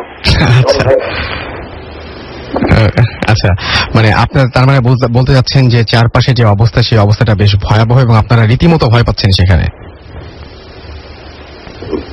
এখানে পরিবেশটা টোটালি মানে হরর বলা একটা পরিবেশ। আচ্ছা। এবং আমরা একটু আগে মানে বোর্ড থেকে একটা জিনিস খেয়াল করলাম যে আমাদের মানে পার্শ্ববর্তী একটা পাহাড়ের মধ্যে আমরা একটা সোয়ারেজ লাইনের মতো একটা হোল দেখতে পেয়েছিলাম, যেটা একটু আগে একটা মেম্বার বললো, মানে সেটা আমরা সবাই খেয়াল করছি। বাট দেন সেখানে যখন আমরা সেকেন্ড টাইম যখন টপ লাইট ফেললাম, বাট সেখানে কোনো হোল ছিলই না। আচ্ছা, এটা আমাদের মানে এটা দেখে আমরা সবাই খুব ভয় পেয়েছি যে মানে ওই জিনিসটা হঠাৎ উধাও হয়ে গেল। মানে আমরা এই জায়গার সম্পর্কে যত রকম ঘটনা শুনেছি, এখানকার মানুষদের মুখ থেকে শুনেছি, মানে ফুলি ওই রকম, মানে পুরো সিচুয়েশনটাই ওই রকম, মানে খুব হন্টেড একটা প্লেস। ওকে, আপনাকে অনেক ধন্যবাদ। আমরা আবারও আপনাদের কাছে ফিরে আসবো এবং আগামী সপ্তাহ পর্যন্ত লিসেনার্স আপনাদের ওয়েট করতে হবে যে কি ঘটেছিল সেটা জানতে। আমরা আপাতত আবারও ফিরে আসছি স্টুডিওতে এবং এই মুহূর্তে আমাদের আরো একজন গেস্ট আমাদের সঙ্গে রয়েছেন। আপনার নামটা আমরা গতবার আপনার ঘটনা শুনেছিলাম গত সপ্তাহে, এবং সেই সাথে আপনি আপনার ঘটনা কিছু বাকি রেখেছিলেন, তো আমরা তার তার মধ্যে থেকে একটা ঘটনা শুনবো। ধন্যবাদ রাসেল ভাই। প্রিয় লিসেনার্স, আমি রফিকুল আলম, আমার বাড়ি ফেনী জেলার দাগনবিয়া থানা গোবিন্দপুর গ্রামে। আমি এসেছি ঢাকার নয়াপল্টন থেকে। আমি যে ঘটনাটা আপনাদের সাথে শেয়ার করবো সেটা হচ্ছে আমার ছোট ভাইকে নিয়ে ঘটনা এবং আমার সাথে। ঘটনাটা 1998-99 সালের কথা। আমাদের গ্রামের নাম গোবিন্দপুর, একবার হিন্দু অধ্যুষিত গ্রাম। আপনারা হয়তো জানেন হিন্দু গ্রামগুলো প্রায় শ্মশান থাকে, ঘন জঙ্গল থাকে। তো আমাদের বাড়িটা মূল রাস্তা থেকে হাফ কিলো দূরে। আমার ভাই সেদিন বাড়িতে আসতে খুব রাত হয়ে গেছে। বড় রাস্তা থেকে নেমে একটা সাঁকো, সেটা অবশ্য এখন পুরো হয়ে গেছে, সাঁকো নামলে একটা শ্মশান। শ্মশানের উত্তর পাশে একটা বড় বাড়ি, বাড়িটার সামনে একটা বড় পুকুর, পুকুরের পূর্ব পাশে জঙ্গল, একটা মাটি উঁচু ঢিবি আছে এবং সেখানে একটা বড় তুলা গাছ ছিল। সেখান দিয়ে আমরা ভয় পেতাম বলে হাঁটতাম না, আমরা হাঁটতাম বাড়ির পশ্চিম পাশে পাশ দিয়ে, পুকুরের পশ্চিম পাশ দিয়ে। বাড়ির উত্তর পাশে ছিল জলপাই বাগান, আমরা সে বাগানের পাশ দিয়ে হাঁটতাম। আমার ভাই তখন কম বয়স ছিল, সেই খুব অন্ধকার রাত্রি ছিল, বাজার থেকে আসতেছিল। সাঁকো ফালাবার পরে তার খুব ভয় লাগতেছিল। সেই বাড়ি পর্যন্ত আসে, দেখলো যে প্রচন্ড সামনে কিছু দেখা যায় না, পেছনে কিছু দেখা যায় না, এত অন্ধকার। সে দেখলো একটা কুচকুচে কালো বিড়াল তাকে বারবার ডিস্টার্ব করতেছে। প্রায় এদিক থেকে ঢুকে ওই দিক থেকে বের হয়ে যায়। সে খুব ভয় পাইছে, এত বেশি ডিস্টার্ব করছে, খুব ভয় পেল। তারপর সেই একসময় বিড়ালটাকে এত জোরে লাথি মারলো, লাথি মেরে সে এক দৌড়ে বাড়ি চলে আসলো। ঘটনা এখানে শেষ নয়। বাড়িতে আসার পরে খাওয়া দাওয়া করলো, খাওয়া দাওয়া করার পরে আমরা সবাই শুতে গেলাম। মাঝরাতে তার চিৎকারে আমাদের ঘুম ভেঙে যায়। আমরা উঠে দেখি আলো জ্বালানোর পরে সবাই উঠে দেখলাম যে সে কাঁপতেছে আর বলতেছে যে আমাকে টেনে নিয়ে যাচ্ছে, আমাকে টেনে নিয়ে যাচ্ছে। যাক, এরপর এই ঘটনার পর কয়েকদিন ঘটলো। ঘটার পর সে হুজুরের কাছে যায়, হুজুর তাকে পানি ফোড়া, তেল ফোড়া দেয়। কয়েকদিন বন্ধ ছিল। পরবর্তী ঘটনা আমার বিয়ের পরে 2001 বা 2002 সালের পরের ঘটনা। সেদিন আমার ভাই বাড়ি ছিল না, আমি সামনের রুমে শুয়েছি তার সাথে। সে আমার ডান পাশে শুয়েছে, আমি পশ্চিম দিকে, আমরা মাথা রেখে শুয়েছি। গ্রামে একটু তাড়াতাড়ি শুয়ে যায়, আমরা সেদিন তাড়াতাড়ি শুয়ে যাওয়ার পরে প্রায় 2টার দিকে আমার ঘুম ভেঙে যায়। ঘুম ভাঙলেও আমার তন্দ্রা ছন্দ্রা ছিল, কিন্তু আমি চোখ খুলতে পারতেছি না। হঠাৎ অনুভব করলাম একটা অস্পষ্ট ছায়া আমার শরীরের উপর দিয়ে আমার বাইরের দিকে চলে গেল। কিন্তু আমি এটা বুঝতে পারছি, কিন্তু বুঝতে পারার পর আমি চোখ খুলে দেখলাম না। ঠিক কয়েক সেকেন্ড পর আমার ঘুম চলে আসে। আসার পরে কিছুক্ষণ পরে তার চিৎকার শুনি আমার ভাই আমাকে জড়িয়ে ধরছে। আর সেই দেখলাম যে একটা ছায়া আকৃতি তার 2 পা ধরে টেনে নিয়ে যাচ্ছে আমার শরীরের উপর দিয়ে। সে এত ভারী ছিল, আমি নড়তে পারতেছি না। আমি কি বাইকে ধরবো না তাকেই ধরবো?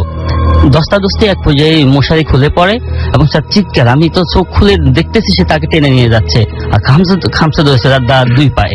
চিৎকার করলাম, মা সহ সবাই তখন জেগে উঠলো। আলো জ্বালানোর পর দেখলাম আমার ভাই কাঁপতেছিল। তার আলোতে দেখলাম 2টা হাত দিয়ে যে তার পা ধরছে, দাগ পড়ে গেছে এবং লালচে দাগ পড়ে গেছে। তারপরে সেদিন আর কারো ঘুম হলো না। পরদিন সে আবার বড় হুজুরের কাছে যায়। হুজুর জিনের মাধ্যমে জানতে পারে সে যে কয়েক বছর আগে যাকে লাথি মেরেছে সে একটা খারাপ জিন ছিল, এই জিনটা এখন তাকে ছাড়বে না, মেরে ফেলবে। তারপর হুজুর তাকে তাবিজ দিছে, কয়েক বছর উপদ্রব বন্ধ ছিল, এদের মধ্যে সে আঘাত আর করেনি। হঠাৎ তার তাবিজ হারিয়ে গেল। গত রমজানের ঈদে আমার ভাই এখন বিয়ে করেছে, তার বয়স এখন প্রায় 31, 2 সন্তানের জনক। তার শ্বশুর বাড়িতে সে বেড়াতে গিয়েছিল। রমজানের ঈদের পরদিন রাতে প্রায় মাঝরাতে তার চিৎকারে বাড়ির লোকজন চোর এসেছে বলে সবাই জেগে উঠে। সে প্রচন্ড চিৎকার করতেছিল, সবাই ভাবছে চোর আসলো। তার দেশীয় অস্ত্রশস্ত্র নিয়ে বাড়ির দিন বেরিয়ে পড়লো যে কোথায় কি হলো। পরে তারা প্রকৃত ঘটনা জানার পর আসলে আমার ভাই খুবই লজ্জা পেল। লজ্জা পাওয়ারই কথা। আমি প্রিয় লিসনারদের কাছে জানতে চাইবো আসলে আপনাদের কাছে এরকম কোনো সমাধান আছে কিনা। যদি সমাধান থেকে থাকে আমাদেরকে সহযোগিতা করবেন। ধন্যবাদ সবাইকে। আপনাকে অনেক ধন্যবাদ। আমাদের কাছে বেশ কিছু SMS রয়েছে। মঞ্জু মিরপুর থেকে আমাদের SMS করেছেন এবং আমাদেরকে তিনি জানিয়েছেন যে আজকের ঘটনাগুলো অনেক ভালো লাগছে তার কাছে। আকাশ আমাদেরকে আমবাগান রাজশাহী থেকে SMS করেছেন এবং তার অনেক ভয় লাগছে জানিয়েছেন। মাশরুর আমাদের SMS করেছেন। এছাড়া আমাদেরকে SMS করেছেন ফাহিম, আমাদেরকে SMS করেছেন রসুলপুর থেকে নাসিম। মঞ্জু মিরপুর 12 থেকে আমাদের SMS করেছেন আমাদেরকে বিপ্লব নরসিংদী থেকে। সাদ্দাম আমাদেরকে মতলব নারায়ণগঞ্জ থেকে SMS করেছেন। এছাড়াও আসিফ যশোর থেকে SMS করেছেন। বেহু আমাদের SMS করেছেন চট্টগ্রাম থেকে। আমাদেরকে ময়মনসিং থেকে জুবাই আমাদের SMS করেছেন আমাদেরকে আতাউর রহমান নরসিংদী থেকে। এছাড়া আমাদেরকে ইমরান SMS করেছেন আমাদেরকে কাউসার SMS করেছেন টনি। তারা 5 বন্ধু মিলে ভূত FM শুনছেন। আমাদেরকে ফুর্তি শুভ SMS করেছেন গাজীপুর থেকে। কবির আমাদের SMS করেছেন আমাদেরকে নিজাম উদ্দিন নোয়াখালী থেকে। আমাদেরকে এছাড়াও মিল্টন নরসিংদী দাসপাড়া থেকে আবারও SMS করেছেন। রেগুলার তিনি SMS করেন এবং তিনি বলছেন আজকে ঘটনাগুলো সত্যি অনেক ভালো লাগছে। আমার ওয়াইফ সোনিয়া, তারপরে পড়তে পারলাম আপনার SMSটা। আমাদেরকে এছাড়াও কিশোর SMS করেছেন জান্নাত SMS করেছেন আমাদেরকে নূর ইসলাম মহিদ আমাদের SMS করেছেন গাজীপুর থেকে। জুনায়েদ আমাদের চট্টগ্রাম থেকে SMS করেছেন। আমাদেরকে অর্পা SMS করেছেন আমাদেরকে মানিক যাত্রাবাড়ি থেকে। রাব্বি আমাদের রাজশাহী থেকে SMS করেছেন। এছাড়া আমাদেরকে আমির হামজা SMS করেছেন ময়মনসিং থেকে। এছাড়াও মাসুদ পারভেজ আমাদের SMS করেছেন। আপনি যদি SMS করতে চান তাহলে আপনার মোবাইলের মেসেজ অপশনে গিয়ে আপনি টাইপ করুন ফুর্তি FOORTI ফুর্তি স্পেস দিয়ে লিখুন আপনার নাম, স্পেস দিয়ে আপনার মেসেজ আর পাঠিয়ে দিন 9840 নাম্বারে। এবং যদি আপনি আপনার কোনো ঘটনা আমাদের পাঠাতে চান তাহলে আমাদের ইমেল অ্যাড্রেসে পাঠিয়ে দিন। আমাদের ঘটনা পাঠানোর নিয়মটি হচ্ছে আপনার ঘটনাটি লিখে ফেলুন এবং সেই সাথে আমাদের ইমেল অ্যাড্রেসটি নোট করে ফেলুন বা মনে রাখুন bhootfm@radiofurti.fm। এটা হচ্ছে আমাদের ইমেল অ্যাড্রেস। আর স্পেলিংটি হচ্ছে BHOOTFM@radiofurti.fm। এখানে আপনি নাম, ঠিকানা এবং ফোন নাম্বার সহ আপনার ঘটনা পাঠাতে পারেন আপনার অডিও ক্লিপ। এবং আপনি অবশ্যই এই ঘটনার শুরুতে উল্লেখ করে দিন যে এই ঘটনাটি আপনি কিভাবে চান। আপনি চান কি যে স্টুডিওতে এসে এই ঘটনাটি সবার সাথে শেয়ার করতে, নাকি আপনি চান যে আমরা আপনার ঘটনাটি পড়ে শোনাই। আমরা আপনাদের সাথে সবসময় আছি এবং আপনাদের ভালো লাগাকে মাথায় রেখেই আমরা সব নতুন সংযোজন করছি ভূত এফএম। এবং সেই সংযোজনের একটা অংশ যেটা আমরা গতবার একবার করেছিলাম, সেটা আবারও করলাম। সেটা হচ্ছে যে আমাদের টিমকে আমরা পাঠালাম ঢাকার বাইরে কোথাও, এবং এই প্রচেষ্টা আমাদের অব্যাহত থাকবে। আপনি যদি জানেন যে আপনাদের এলাকায় কোনো হন্টেড প্লেস থাকে, তার বর্ণনা এবং তার সেই ঘটনাগুলো, যে ঘটনাগুলো প্রচলিত আছে সেই ঘটনাগুলো পাঠিয়ে দিন আমাদের এই ইমেল অ্যাড্রেসে। আমরা চেষ্টা করব ভূত এফএম টিম নিয়ে সেখানে পৌঁছে যাওয়ার। আর আমাদের একটা টিম আপনারা নিশ্চয়ই জানেন যে আজকে চট্টগ্রামে ফয়েজ লেকে তারা রয়েছেন এবং তারা সবাই অপেক্ষায় আছেন কিছু ঘটার, এবং যদি সেটা ঘটলো কি না ঘটলো সেই জন্য আপনাকে আরো একটা সপ্তাহ অপেক্ষা করতে হবে। আগামী সপ্তাহে অর্থাৎ আগামী শুক্রবারে আমরা এই সমস্ত যারা আজকে ওখানে এক্সপিরিয়েন্স করছেন ঘটনা তাদেরকে নিয়ে আসবো স্টুডিওতে, এবং তারা সরাসরি শুনবেন, আপনাদের শোনাবেন যে কি ঘটনা ঘটেছিল সেখানে। আমাদের এই মুহূর্তে আমাদের সাথে আরেকজন লিসেনার আমাদের এখানে উপস্থিত আছেন এবং তিনি খুবই আগ্রহী। তিনি একদম সরাসরি, তিনি না বলে সে বলা ভালো, সরাসরি আমাদের স্টুডিওতে এসে হাজির হয়েছে। খুবই ছোট, মাত্র ক্লাস 2-তে পড়ে। তো আমি খুবই ইন্টারেস্টেড ছিলাম। আমি আপনাদের সাথে তাকে একটু পরিচয় করে দিতে চাই এবং জানতে চাই যে কেন সে ভূত এফএম শোনে। আচ্ছা, তোমার নামটা একটু বলবা? আমার নাম সারোয়ার তাসিন রিদ্দু। ওকে, তো তুমি ভূত এফএম রেগুলার শোনো? জি, ভূত এফএম রেগুলার শোনো। কেন শোনো ভূত এফএম? কারণ আমার ভয় লাগে এবং এই যেভাবে বলে সেরকম আমার দেখে আমি এটা শুনি। ওকে, তুমি ভয় পাও? আমি ভয় পাই, সেটাই আমার মজা লাগে। Okay, that's great, thank you so much. আমরা চলে যাব আমাদের পরবর্তী ঘটনায় এবং আবারও অনন্তর কাছে আমরা ফিরে আসছি। তবে তার আগে মনে হয় ব্রেক নেওয়া লাগবে না এখন। আমরা আচ্ছা, একটা ছোট্ট ব্রেক আছে আমাদের, একদমই ছোট ব্রেক, এবং তারপরে আমরা আবারও ফিরে আসছি। সো আমাদের সঙ্গেই থাকুন, কোথাও যাবেন না। স্টে টিউনড, রেডিও ফুর্তি, এন্ড ডোন্ট স্টপ দ্য ফুর্তি।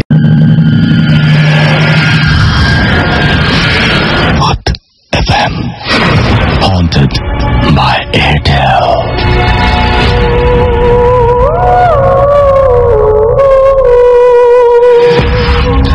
শুনছেন সবসময় রেডিও ফুর্তি, চলছে ভূত এফএম হন্টেড বাই এয়ারটেল। আমি রাসেল আছি সাথে, এবং আমার সাথে রয়েছে মাসুম, এবং আমরা আবারও সরাসরি চলে যাচ্ছি চট্টগ্রামে। জেনে নেই সেখানে কি অবস্থা। রয়েছেন আমার সাথে এই মুহূর্তে আমাদের সাথে আমাদের আউটডোর ব্রডকাস্টার সাদ। কি অবস্থা এখন? হ্যালো। হ্যাঁ সাদ, কি অবস্থা এখন এই মুহূর্তে? হ্যালো। হ্যাঁ সাদ, কি অবস্থা এই মুহূর্তে? কি অবস্থা ওইখানকার পরিস্থিতিটা যদি একটু আমাদের বলতেন।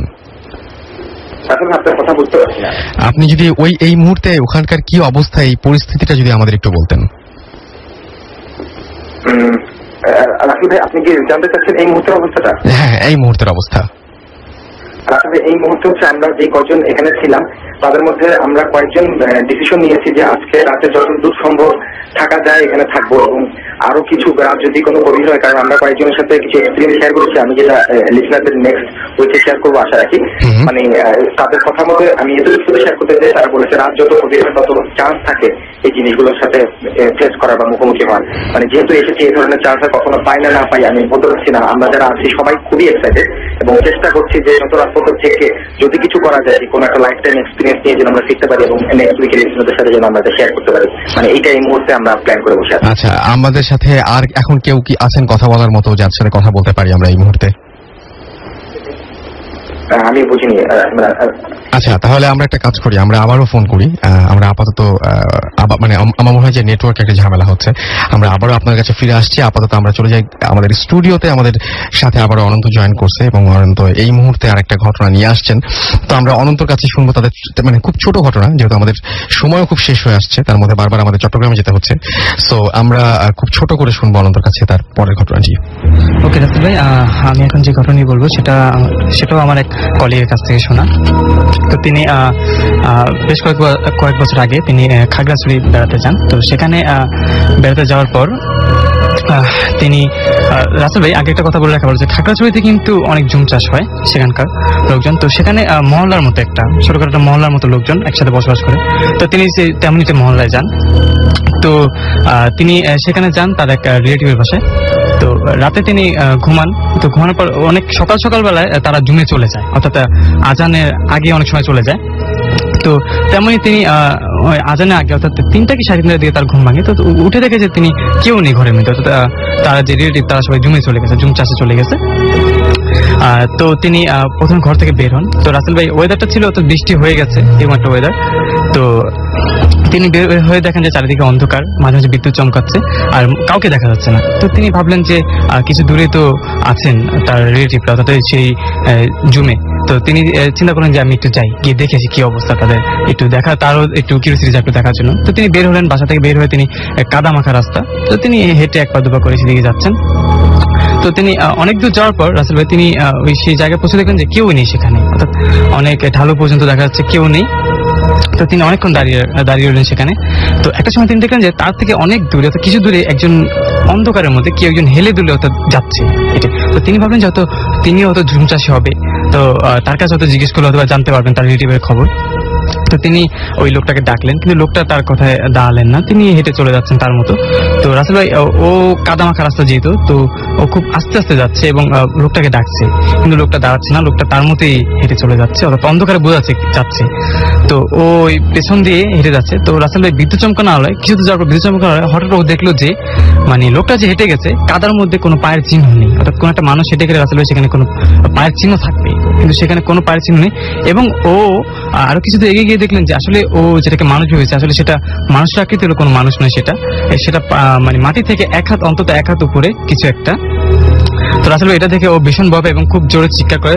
তো তার কিছু দূরে থাকে তার সেই রিলেটিভরা, অর্থাৎ জুম চাষিরা। তো তারা ওর চিৎকার শুনে দৌড়ে আসে, এসে বলেন যে কি হয়েছে। তো ওনাদের কাছে তিনি ঘটনাটা খুলে বলেন যে এরকম এখানে ছিল। তো তারা বললেন যে আসলে এরকম মাঝে মাঝে এরকম সমস্যা হয় যে এরকম মানে লোক দেখে অনেকে পিছনে চলে যায় এবং পাহাড় থেকে পড়ে মারা যায়। তো রাসেল ভাই এটা ছিল ছোট্ট ঘটনাটা। ওকে, আমরা সরাসরি এখন চলে যাবো তাহলে চট্টগ্রামে, এবং এই মুহূর্তে আমাদের সাথে রয়েছেন সাদ। আমরা সাদের সাথে সরাসরি কথা বলবো এবং দেখি যে এই মুহূর্তে আমরা জানি যে আমরা রেডিও 4 থেকে নির্বাচিত করেছি অনেককে এবং এয়ারটেল থেকে নির্বাচিত করেছি অনেককে। তো তাদের মধ্যে সাদ কার সাথে আমাদের কথা বলিয়ে দেয়। সাদ, এই মুহূর্তে আমরা কার সাথে কথা বলবো? আসলে ভাই আমার সাথে মুহূর্তে আছে আমাদের আরেকজন লিসেনার মাহবুব, তার সাথে কথা বলছি। ওকে, সো হ্যাঁ, ওয়ালাইকুম আসসালাম। মাহবুব, কেমন লাগছে এই পুরো মানে অবস্থাটা, বা এই মুহূর্তে আপনার অনুভূতিটা কি? অনেক একটু ভয় লাগতেছে, আবার এক্সাইটেড অনেক। আচ্ছা, অনেক এক্সাইটেড। আপনারা সবাই মিলে ছোট্ট একটা এক্সপেরিয়েন্স করেছেন, তো আপনারা সবাই তো শুনছি যে সারা রাতই সেখানে থাকবেন। কি মনে হচ্ছে অবস্থা দেখে? ওই যে দেখা যায় না যে আগেই একটা জায়গায় ঢুকে এমনি মানে মাঝে মাঝে ফিল করি আমরা যেখানে কিছু একটা ঘটতে পারে। তো সেরকম কিছু কি আসলে মনে হচ্ছে আপনাদের যে না কিছু একটা ঘটার সম্ভাবনা আছে, বা যে কোনো মুহূর্তে কোনো একটা কিছু ঘটে যেতে পারে? মানে আপনাদের কি মনে হচ্ছে যে কোনো মুহূর্তেই যে কোনো কিছু ঘটতে পারে? জায়গাটা কি এমন? হ্যাঁ, এখন চাইতেছি তো কিছু দেখতে, যাতে আপনাদের কিছু শোনাতে পারি। এখন পর্যন্ত ওই জাস্ট আরেকটা ইনসিডেন্টই দেখলাম। আচ্ছা, বাট এনভায়রনমেন্ট অনেক প্রমিসিং, তো ও কিছু দেখবে। ওকে, আমরাও অপেক্ষায় থাকলাম, আমরা আবারও ফিরে আসবো আপনাদের কাছে। আপাতত আমরা চলে যাবো আবার স্টুডিওতে আমাদের অতিথির কাছে এবং তার কাছ থেকে আমরা আরো একটা ঘটনা শুনবো। শুনছেন সবসময় রেডিও ফুর্তি, চলছে ভূত এফএম হন্টেড বাই এয়ারটেল। ঘড়িতে সময় 1টা বেজে, রাত 1টা বেজে 34 মিনিট। আর এই মুহূর্তে রয়েছেন আমাদের সাথে আবারও রফিক ভাই, এবং তিনি আরেকটা ঘটনা বলবেন খুব ছোট করে, যেহেতু সময় খুব কম। তো আমরা তার পরবর্তী ঘটনায় চলে যাই। ধন্যবাদ রাসেল ভাই। প্রিয় লিসেনার্স, আমি যে ঘটনাটা বলবো সেটা আমার গ্রামের ঘটনা। আমি আগে বলেছি আমাদের গ্রামটা হিন্দু অধ্যুষিত গ্রাম। আমাদের বাড়িটার পাশে দক্ষিণ পাশে একটা জমির দক্ষিণ পাশে একটা বড় পুকুর, পুকুরের পাশে জমির কোনায় একটা দম্পতি একটা মেয়েদের বসবাস করে আসতেছে। এই পুরুষ মানুষটি রিক্সা চালা আর মহিলাটি ইউনিয়ন পরিষদে বিভিন্ন প্রজেক্টে ডেইলি বেসিসে কাজ করে। তাদের 3 সন্তান। ঘটনাটি 1993 সালের জানুয়ারি মাসে। আমি রাতে পড়তেছিলাম, হঠাৎ তাদের বাড়ি থেকে চিৎকার, চেঁচামেচি, কান্নাকাটি এবং ইত্যাদি শব্দ শুনতে পাচ্ছি। আমি মনে করলাম এটা তাদের সাপ্তাহিক আয়োজন, আমরা এতে অভ্যস্ত, তারা অভ্যস্ত, সুতরাং আমি বা আমাদের কেউ তাদের সে চিৎকার চেঁচামেচিতে সাড়া দিল না। কিছুক্ষণ পরে সে বাড়ির পুরুষ মানুষটি আমার নাম ধরে ডাকতেছেন আমি সেখানে যাওয়ার জন্য। তিনি আমাকে ডাকার পরে তার মহিলাটি বলতেছে যে নোয়াখালী আঞ্চলিক ভাষা যেটা বলি, হেতেরে আনিও না, হেতেরে আনিও না, আমি চলে যাবো। অর্থাৎ আমাদের নিত না, সে চলে যাবে। আমি তাদের ডাক শুনে তাদের বাড়ির দিকে যাচ্ছিলাম। আমি যতই তাদের বাড়ির দিকে যাচ্ছি তত মহিলার চিৎকার, কান্না, চেঁচামেচি শোনা যাচ্ছে এবং তার স্বামীকে সে বকতেছিল, স্বামী তাকে প্রহার করেছে। তারপর আমি আস্তে আস্তে তাদের ঘরের দিকে গেলাম, যাইয়া দেখলাম যে মহিলাটিকে প্রচন্ড আহত, তার স্বামী তাকে প্রচন্ড মার দিয়েছে এবং রিক্সার শিকল দিয়ে ঘরের খুঁটির সাথে বেঁধে রেখেছে। আমি যাওয়ার পরে তার শিয়রে বসলাম। সে আমাকে বলল, তুই এখানে বসিস না, এখানে বসিস না, তুই চলে যা। আমি বললাম, ফুফু আপনার কি হয়েছে? আমার কিছু হয়নি, আমি যেখান থেকে সেখানে চলে যাব, তুই চলে যা। আমি ওনার হাত ধরতে গেলাম আস্তে আস্তে। তিনি প্রাণপণ চেষ্টা করতেছেন আমার থেকে বাঁচার জন্য। একসময় তিনি তো বাধা, তুমি যতই চেষ্টা করুক উনি হাতকে নিবৃত্ত করতে পারবেন না। আমি তার হাত ধরলাম, হাত ধরার পরে আস্তে আস্তে আমি তার কনিষ্ঠ আঙুলকে চেপে ধরলাম। তিনি প্রচন্ড বেগে চিৎকার করলেন। আমি আস্তে আস্তে সূরা নাস, ফালাক, সূরা ইখলাস, আয়াতুল কুরসি গুলা পড়ে তাকে ফু দিলাম। কিছুক্ষণ ফু দিতে দিতে দেখলাম একসময় তিনি ঘুমিয়ে পড়ছেন। তখন আমি দেখলাম তাকে এত বেশি মেরেছে যে আমি বললাম, তাকে মেরেছেন কেন? বলছে তাকে ভূতে ধরেছে, এখানে মেরেছি। আমি বলতাম, মার তো ভূতে খায়নি, খেয়েছে আপনার ওয়াইফ, এইভাবে মারা ঠিক হয়নি। আমি প্রকৃত ঘটনা জানতে চাইলাম যে ঘটনা কি হয়েছে বলুন। তিনি বললেন, উল্লেখ করা দরকার, আমাদের বাড়ি থেকে রিক্সায় আসতে একটু দূরে, রিক্সা দিয়ে ঘুরে আসতে হয়, একটু সময় বেশি লাগে। সে বড় রাস্তা থেকে নামলে ফুল ফেরলে অনেক দূর ঘুরে বাড়ি আসতে হয়। সেদিন ছিল শনিবার। লোকটা বাজারে মাছ কিনেছিলেন, মাছ কিনে ব্যাগে বলে সে রাস্তা দিয়ে ফুলের উপর যখন আসলেন তিনি দেখলেন এলাকার কিছু ছেলে ফুলের উপর বসা। তিনি তাদেরকে জিজ্ঞাসা করলেন বাড়ি যাবে কিনা। তারা বললো তারা যাবে না। ঠিক তারা যাবে না, তিনি রিক্সা নিয়ে বাড়ি চলে আসলেন। আসার পরে স্ত্রীকে মাছগুলা দিয়ে বললো মাছগুলা কুটো। তিনি ঘরে ঢুকলেন। ঘরে ঢুকার পরে স্ত্রী বললো, এই আমি চলে যাচ্ছি। তো বললো, কোথায় যাচ্ছ? বললো, আমি যেখান থেকে এসেছি সেখানে চলে যাচ্ছি। এই কথা বলে উনি তো বুঝতে পারলেন যে কিছু একটা ঘটেছে। তিনি তার থেকে তাড়াতাড়ি ঘর থেকে বেরিয়ে আসলেন। তার মহিলাটিকে দেখতে পারলেন না। অন্ধকারে মহিলাটিকে খোঁজাখুঁজি করে দেখতে পেলেন তিনি মাছ নিয়ে নারকেল গাছে উঠে যাচ্ছে। লোকটাও প্রচন্ড সাহসী ছিলেন। তিনি মহিলাকে নারকেল গাছ থেকে টেনে নিয়ে নামালেন। নামানোর পরে বললেন যে, তুই কোথায় যাবি? বলছে, আমি ফুলের উপর যাবো। কেন যাবি? আমি সেখান থেকে গেছি, সেখানে যাব। তো সেখান থেকে কেন এসেছি? বলছে যে, আপনি আসতে বলছেন তাই এসেছি। আমি তো তোদেরকে আসতে বলিনি, আমি তো ছেলেদেরকে আসতে বলছি। বলছে, ওরা আসেনি তাই আমরা চলে এসেছি। বলেছে, তোরা কত ভাই? বলছে, আমরা 7 ভাই, আমরা ফুলের উপর থাকি, আমরা সেখান থেকে আসি, কেউ যদি আমাদেরকে ডাক দিয়ে আমরা যাই, মাছ খেতে এসেছি। তখন এই পুরুষ লোকটি বললো যে, এখন তোরা কি নিয়ে যাবি? বলছে, আমরা এখন মাছ নিয়ে যাবো। এই কথা বলার পর তিনি মাছের থলিটাকে দূরে সরে মারলেন এবং মহিলাটাকে বেঁধে প্রচন্ড মার দিলেন। এই ছিল আমার ঘটনা। ধন্যবাদ রাসেল ভাই, ধন্যবাদ। আপনাদের অনেক ধন্যবাদ। আমরা চলে যাবো আবারও চট্টগ্রামে, তবে তার আগে বেশ কিছু SMS রয়েছে, সেই SMS গুলো পড়ে ফেলতে চাই। সালমান আমাদের SMS করেছেন এবং সালমান SMS করেছেন আমাদের রাশেদ ইসলাম SMS করেছেন আমাদেরকে জুয়েল, এছাড়াও কাইয়ুম চট্টগ্রাম থেকে আমাদের SMS করেছেন। আজকের ঘটনাগুলো তার কাছে খুব ভালো লাগছে। ইরাক আমাদের SMS করেছেন, এছাড়া আমাদেরকে SMS করেছেন নিম্মি NSU থেকে এবং আমাদেরকে তিনি সিলেক্টেড হতে চান। আচ্ছা, নেক্সট টাইম অবশ্যই সেজন্য আপনি যেটা করতে হবে, আপনার ঘটনাটা পাঠিয়ে দিতে হবে আমাদেরকে আমাদের অ্যাড্রেসে ভূতfm@radiofurti.fm এখানে। এবং আপনারা জানেন যে সমস্ত ঘটনাগুলো যখন আপনাদের ভালো লাগে আমরা অনেক প্রশংসা পাই, ঘটনা খারাপ লাগলে অনেক প্রশংসা, মানে কোনো প্রশংসাই পাই না, উল্টাটা পাই আর কি। তো এটা ডিপেন্ড করে আমাদের গেস্টদের ওপরে, তারা কিভাবে প্রেজেন্ট করছেন। তো আপনাদের জীবনের সেরা ঘটনাগুলো জন্য আমরা অপেক্ষায় থাকি প্রতি সপ্তাহে, এবং আমরা জানি যে আপনারা আমাদের হতাশ করবেন না, এবং আশা করছি যে রেগুলার এভাবে আপনারা আমাদের ঘটনা পাঠিয়ে যাবেন। আশিক আমাদের এসএমএস করেছেন আমাদেরকে ভুবন, এসএমএস করেছেন আমাদেরকে কবির জিঞ্জিরা থেকে, আমাদেরকে জিকরুল এসএমএস করেছেন, জ্যাকি চিটাগং থেকে এসএমএস করেছেন, রাজীব নারায়ণগঞ্জ থেকে এসএমএস করেছেন, আশিক আমাদের এসএমএস করেছেন পোস্তগোলা থেকে, আমাদেরকে ভুবন ফেনী থেকে এসএমএস করেছেন, কবির কবিরের এসএমএসটা আমি পড়েছি, আবারও এসছে। স্বাধীন আমাদের এসএমএস করেছেন, এম এ মারুফ রাজশাহী থেকে এসএমএস করেছেন, খুব ভালো লাগছে তার কাছে। সঞ্জিত ঢাকা থেকে, বংশাল থেকে এসএমএস করেছেন, নিজাম আমাদের এসএমএস করেছেন নোয়াখালী থেকে, আতিয়া আমাদের এসএমএস করেছেন। তো যাই হোক, আমাদের দেখতে দেখতে কিন্তু আসলে সময় শেষ হয়ে আসছে। আমরা চলে যাচ্ছি আবারও চট্টগ্রামে, দেখি সেখানে কি করছে। তো আমরা কথা বলছি সরাসরি চট্টগ্রামে, আমাদের আউটডোর ব্রডকাস্টার সাদ ওখানে রয়েছেন, তার সাথে আমরা একটু কথা বলি। এই মুহূর্তে সাদ, কি অবস্থা, আপনার অবস্থান কোথায় এবং কি অবস্থা, কি ঘটছে সেখানে? হ্যালো, হ্যাঁ এটা বাবু ভাই, তার মানে বাবু ভাই। হ্যাঁ বাবু ভাই, কি অবস্থা, কেমন আছেন আপনারা, কি ঘটছে সেখানে এই মুহূর্তে? আমরা আছি ভালো, আমরা এখন ওখানে বসে আছি আপনাদের বোটের মধ্যে, সেই একই রকম নিস্তব্ধ পরিবেশ, আশেপাশে কুয়াশা, অন্ধকার, আর গাছপালা নড়ছে, সবকিছুই বেশ ভর্তি মনে হচ্ছে আর কি। আর এখানে তো আসলে মানে আপনার ঘটনা আমরা শুনেছি এসে, তো সেগুলো হয়তো আর কি অনেকটাই সত্যি, অনেকগুলো সত্যি, কারণ এখানকার অনেক লোকাল মানুষের কাছ থেকে আমরা এগুলো পেয়েছি। আচ্ছা, মানে একটা অসাধারণ একটা পরিবেশ এখানে। আচ্ছা, আমরা জানি যে অনেকেই হয়তো অপেক্ষা করে আছেন আগামী এপিসোডে এই ঘটনাগুলো শোনার জন্য। তো আপনার সঙ্গে রয়েছেন আবরার ভাই, আমরা একটু আবরার ভাইয়ের সাথে কথা বলতে চাই। আবরার ভাইকে, হ্যাঁ আমরা আবরার ভাই অথবা ফারনান যে কোনো একজনের সাথে কথা বলতে চাই। হ্যাঁ আমরা এখানে মানে ভয় পাচ্ছি। আবরার ভাই মানে একটু কথা বলতে উনি মানে ভয় পাচ্ছেন, ওদিকে আসছেন আর কি। আপনি নাহিদের সাথে আপনি কথা বলুন। আচ্ছা, নাহিদের সাথে আমরা একটু কথা বলি। নাহিদ এই মুহূর্তে আমাদের সাথে রয়েছেন। এবং নাহিদ, কি অবস্থা ওইখানে, পরিবেশটা কিরকম লাগছে আপনার কাছে? হ্যাঁ নাহিদ, পরিবেশটা কেমন লাগছে আপনার কাছে এই মুহূর্তে? প্রচন্ড ভয় লাগতেছে। আমরা সিদ্ধান্ত নিয়েছি আমরা কয়েকজন যে আমরা এখানে থাকবো আজকে, দেখা যাক কি হয়। আপনারা সবাই দোয়া করেন যেন শেষ দিকে যেতে পারি। ওকে, আচ্ছা, আমরা একটু সাদের সাথে কথা বলতে চাচ্ছি, সেটা কি সম্ভব? সাদ কি আশেপাশে, আপনাদের আশেপাশে আছেন, মানে নাকি আপনারা একটু বেশি বিচ্ছিন্ন হয়ে গেছেন? মানে একদম জানিয়ে যেন ফিরতে পারি। হ্যাঁ, এই দোয়া করেন। আচ্ছা, সাদ আছে আপনাদের সাথে? সাদ এই মুহূর্তে? আচ্ছা, আমরা একটু সাদের সাথে কথা বলি। হ্যাঁ সাদ, তা আমরা শেষ করতে যাচ্ছি আপনার মানে পুরো সময়টায় যে যা হলো এবং যা ঘটতে যাচ্ছে সেই সময়, সেই ব্যাপারটা একটু লিসনারদের আপনি যদি একটু জানিয়ে দিতেন আপনার ভাষায়। রাসেল ভাই, সবার একটা মাত্র এই মুহূর্তে সবার একটাই কথা যে আজকে রাতে এটা সেই থেকে ছাড়বো আমরা, যতটুকু পর্যন্ত পারি সাহস যতটুকু পর্যন্ত কুলায়। শুধু আপনার কাছে এবং লিসনার যারা শুনছে তাদের কাছে বলতেছি যেন জানিয়ে ফিরতে পারি। পরের সপ্তাহে তাহলে এক্সক্লুসিভ কিছু কাহিনী বলতে পারবো ইনশাল্লাহ। ওকে, আপনাদের সবাইকে অনেক অনেক ধন্যবাদ and wish you all the best. আশা করছি যে সেরকম ভয়ঙ্কর কিছুই ঘটবে, কিন্তু আপনারা সবাই নিরাপদে থাকুন সেইটাও আশা করছি একই সাথে। এবং আমরা আগামী সপ্তাহ পর্যন্ত আপনাদের সবাইকে আসলে ইনফ্যাক্ট ওয়েট করতে হবে কি ঘটেছে না ঘটেছে সেই ঘটনাগুলো জানার জন্য।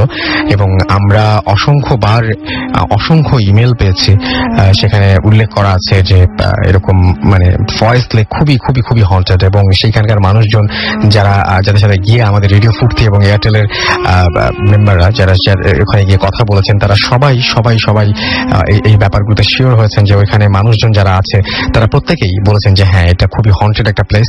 তো আমরা খুবই ওয়েট করে আছি যে তেমন কিছু ঘটবে। এখনো পর্যন্ত যদিও কিছু ঘটেনি, কিন্তু ওইখানকার লোকজন যারা আছেন তারা সবাই কিন্তু জানিয়েছেন আমাদেরকে যে যত বেশি রাত হবে সম্ভাবনা তত বেশি বাড়বে।